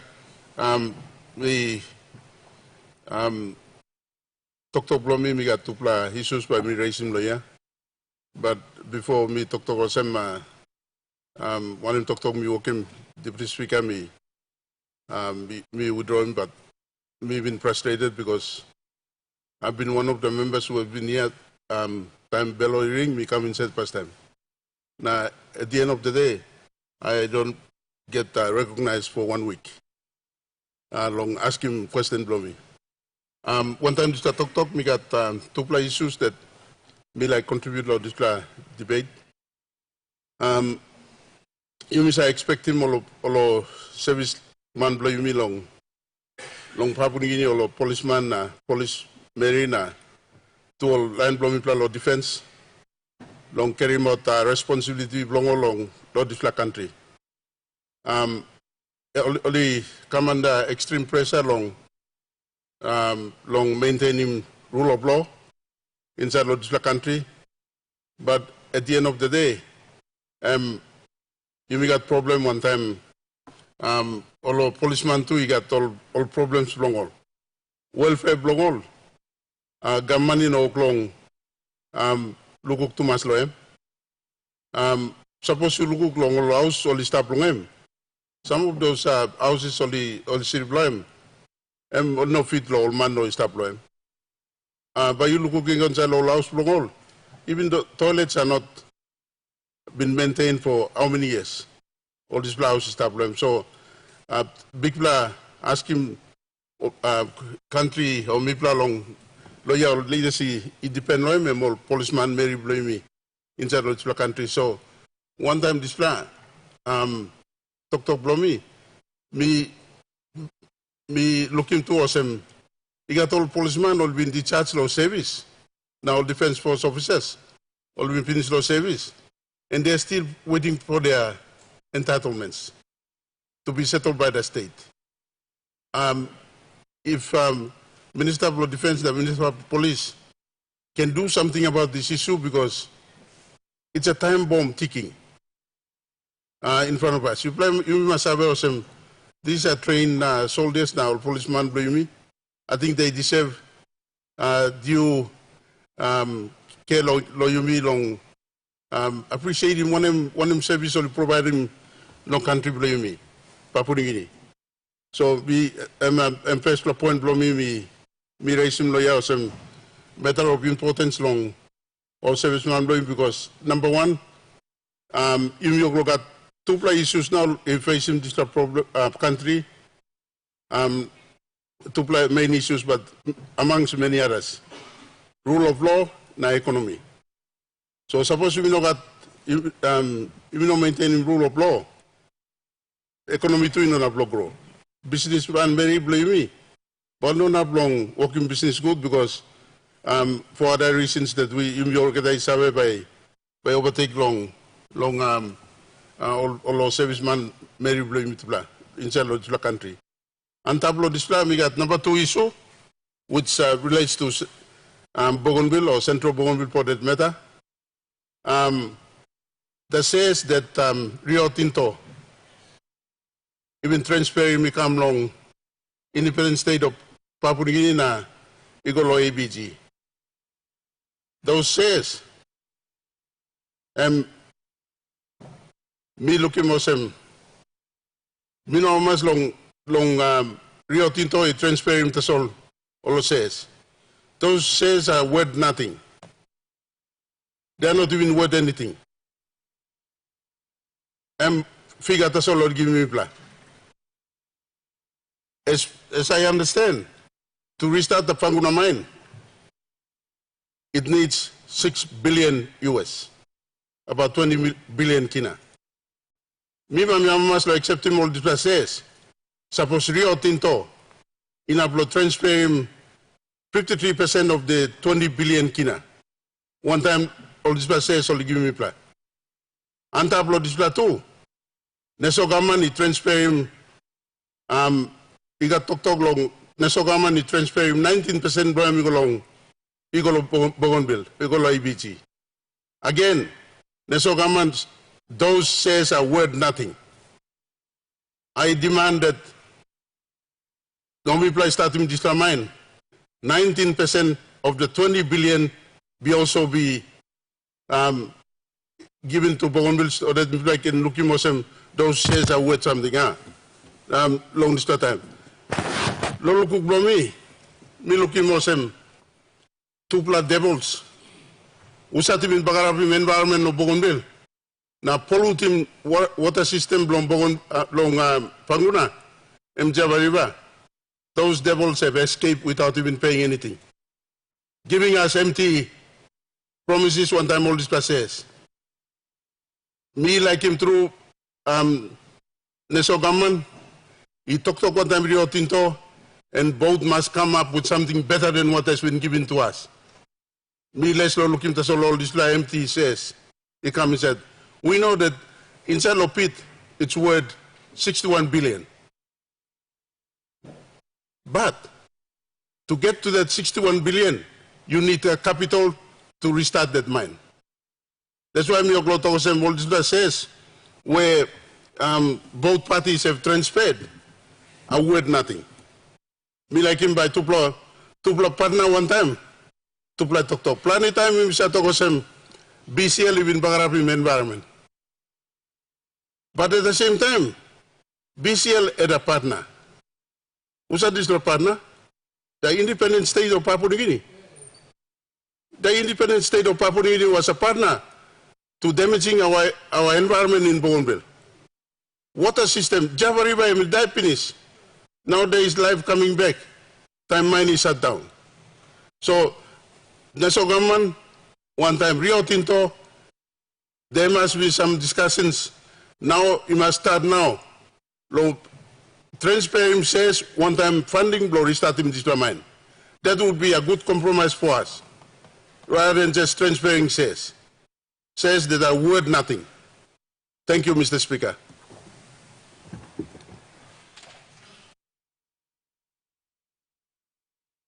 The Honourable Minister for Fisheries. Thank you, Deputy Speaker. Before I start, I'd also like to congratulate the member for Mosby Northwest. And also I'd like to make mention, pass my sincere condolences to the family of Dr. Evelyn Lavo, one of our foremost experts on hematology who actually passed away. Thank you, Deputy Speaker. I'd like to debate briefly on the issue of COVID-19. Since COVID-19 actually came up, I think about 2 years ago, there's been a lot of debate on COVID-19 and the issues surrounding vaccination. I take note of the debate made by the good opposition leader and also the Prime Minister. Before I start, maybe I should just give some figures on COVID-19, some statistics about COVID-19. These figures are actually gotten from the British Medical Journal, and I think they are some of the latest figures on COVID-19. There was a study done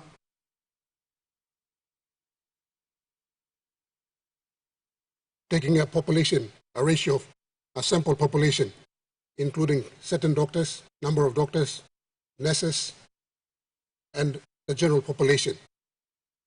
On the doctors that were vaccinated, the vaccination rate, there were 92% of the doctors vaccinated.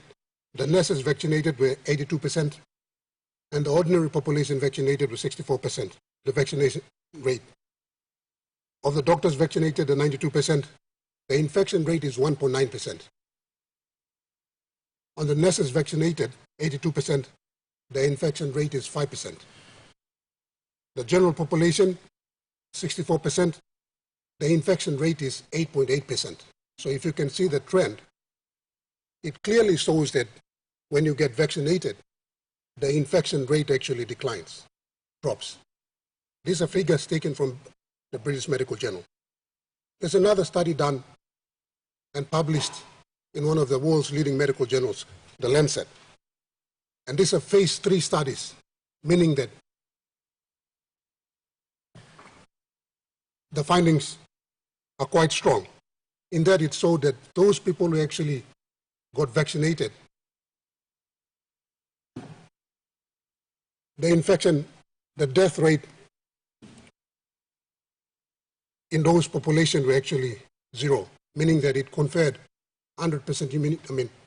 It protected them after 22 days of actually being infected. It showed that the death rates among those that were actually vaccinated was 0%. And none of those people who were vaccinated actually ended up in critical care. So studies here actually show that vaccination is quite important for our population. The new normal, as we've actually mentioned, there's no study to qualify or quantify the benefits of the new normal. So in terms of public policy, what does a responsible government do?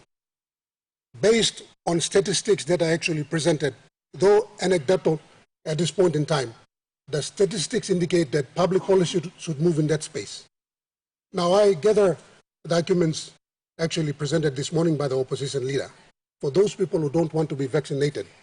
Now, the Constitution, I'm not a lawyer, but the Constitution confers absolute rights to life and liberty to all its citizens.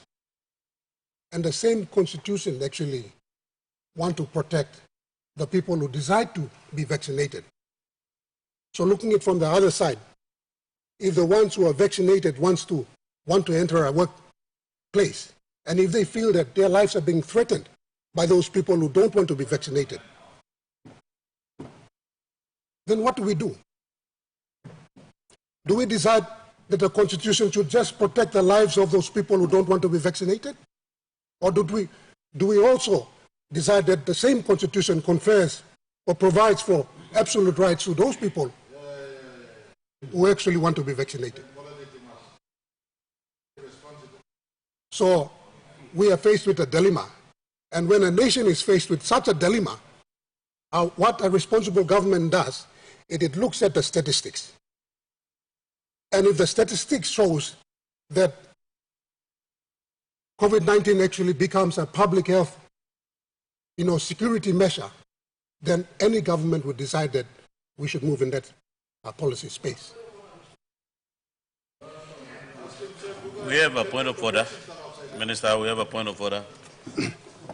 Good minister is the good minister is relating to international data or statistics. I know.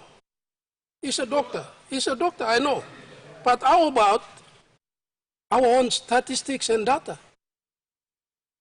How about our own statistics? Stop referring to the statistics outside. Dr. Mola once said that we will fall like flies on the street. How do you qualify that? Papua New Guineans are still walking around. Tell me. You tell me what's the study. Honorable Opposition Leader, let the Minister complete its debate. I think he will get to what he's trying to explain, so allow the Minister to go. Deputy Speaker, I take note of what our good Opposition Leader has made. So far, we have lost 200 lives, and we have lost a couple of parliamentary staffs here. Those are statistics that we have. What do you provide contrary to it? Can you tell us which adverse effects from the vaccination that is so detrimental that we should stop vaccination? There's no evidence at all currently in this country. So based on the data that we have right now, we are moving into that policy space. And when public health is at risk, public health measures are put together by a government. And that's what this government has actually done. There are some certain other facts about vaccination that I would want to state here. COVID vaccination is not the first vaccination we are getting in this country. We have other vaccinations like measles, like TB, like polio. What vaccination does is that it doesn't confer you, it doesn't give you 100% immunity. So that means that anyone who is vaccinated will still be at risk of being infected. So when we come into policy, when we come into public spaces, if a vaccinated person feels that his life is threatened because someone decides not to get vaccination, it presents us with a dilemma. So that's where those company security measures come into public health measures come into place. So for me, I think that it is incumbent on each company, depending on their company health measures that they've taken, to actually prescribe or impose on people the policies on the vaccination. Now, the other thing I would like to point this morning is that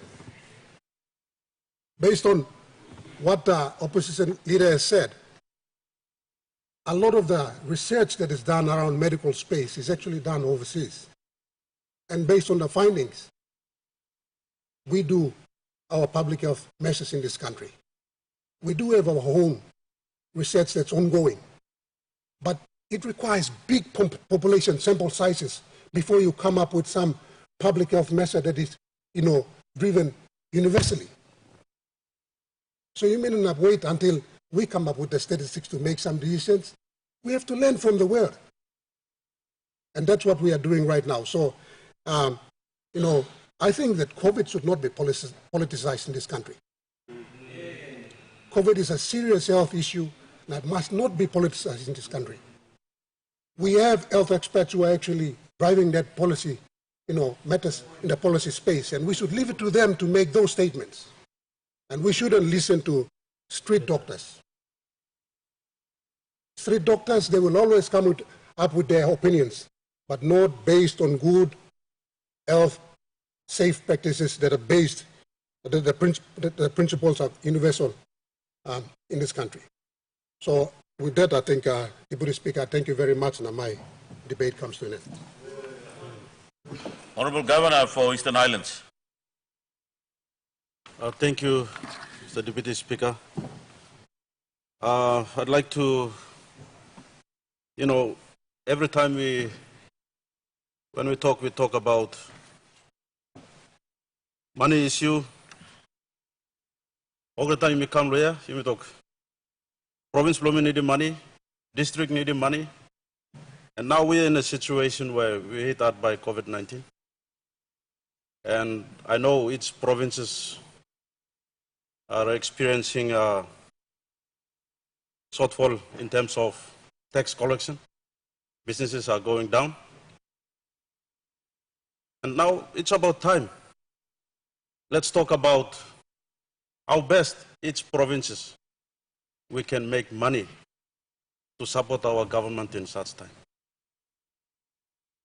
And I'd like to talk about the strength of my province that lies on coffee, and how best coffee can bring money into this country.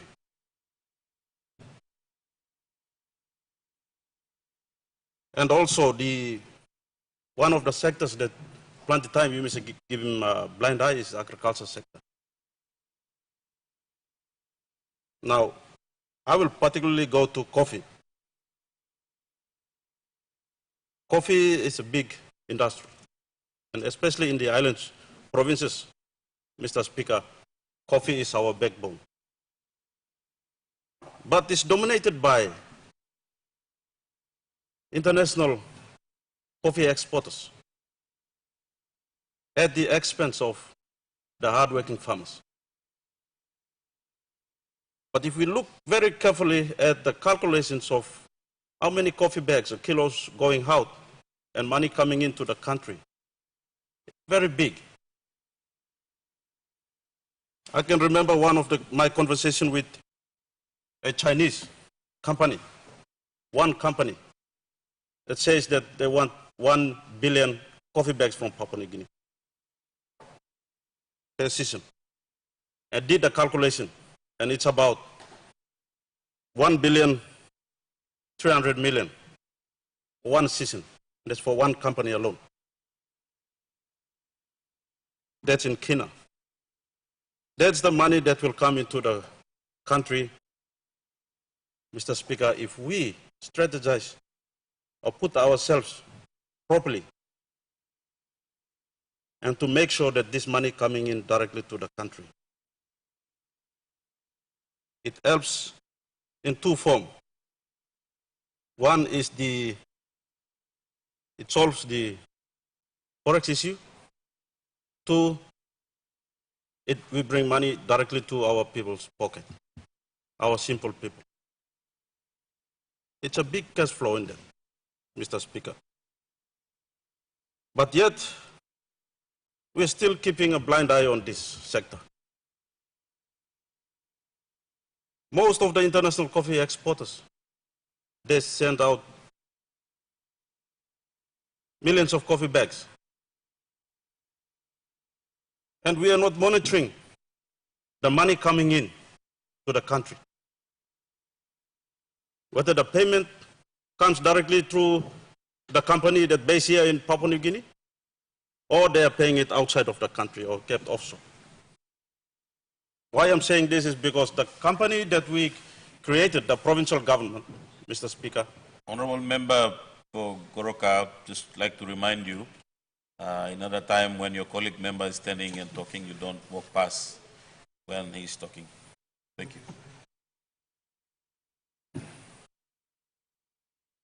Governor, go ahead. Thank you, Mr. Speaker. I accept this apology. The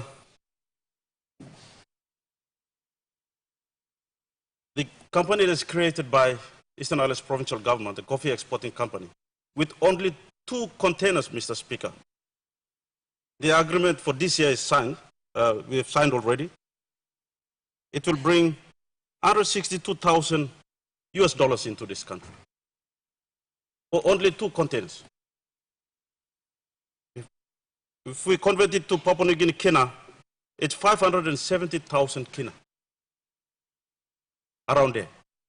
And this money goes directly to our people in such tough economic times when COVID-19 is killing you, mister.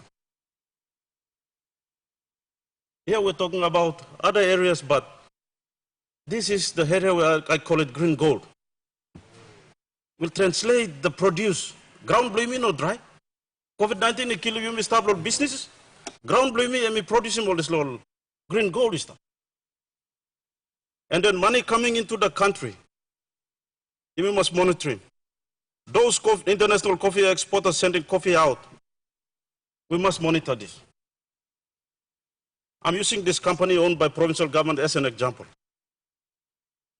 Whether they pay money directly into the country or they are paying outside, we measure that with the number of our coffee bags or any other fresh produce going out. Cocoa or copra or sample fresh produce also, or commodities. We've been keeping a blind eye on monitoring all those. Larimoli putting money outside, and we are missing out big time. Mr. Speaker, you may stop the crossroad now with capitalists and socialists. And the Eastern Islands Provincial Government, under my leadership, we are going down the way socialism is practiced. The people of Eastern Islands own that company because the government, the provincial government, saw that there's inequality, injustice done to the people by capitalists, by those who own means of production, those who have access to market, and at the expense of my people, and people are suffering. So the provincial government cannot sit there and relax, Mr. Speaker. We have to intervene for the good of the common good of our people. That's why we created this company, and it's owned by the people, and we want to see whether the real market is outside and whether the people will benefit from that. And it worked out. It worked out, Mr. Speaker. We're bringing money into the country with little export. And people are now enjoying the price of it. I don't know about the cocoa, copra, whether there is any monopoly or not. I believe one or two lines monopolizing this land. That's all me believe. I believe there is a lot of money that will come in through those commodities. If we are not creating a system of vehicle to grab those money from outside for offshores into the country, we are missing out big time.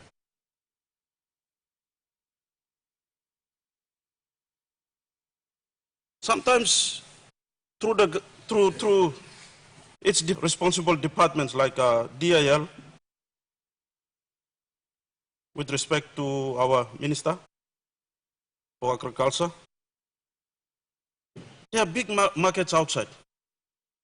We need to tap into those markets. Plenty time you may talk also.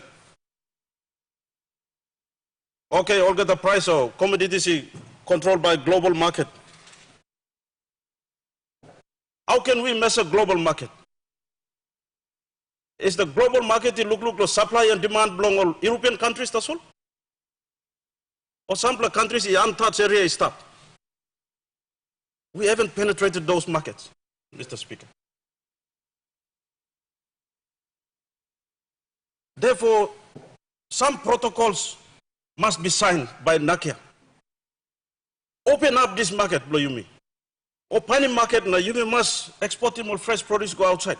Not bringing money come inside. For example, coffee, nothing has been done. China requested for millions of coffee bags, green beans. But we haven't signed any protocols to allow for this. You may sign him like fish or tuna, this kind of thing, you may sign him. That's all. Blood fresh produce, no cut. We have to sign. Set the protocols on the mail block, selling all fresh produce, bringing money come in the country. Rather than you may come to talk and district blow me like money, province blow me like money. You may work some of the decision bring him all up where you may not put him high long him. You put him like na high going set, now you may bring money come in this country. And it must not only Prime Minister will do that. It's all of us. You must use him because people mandated us. We have the power to make decisions. And organic law constitution also gives the government that we occupy, the provincial government, the power to hold and dispose of properties and to make certain decisions in the province. So you must look this land. I think law side agriculture taso law coffee me talk plenty. Honorable member, your grievance time has lapsed.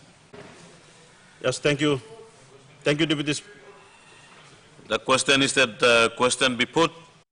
Those in favor say aye. Aye. Those against say no. Ayes have it. Leader of Government Business.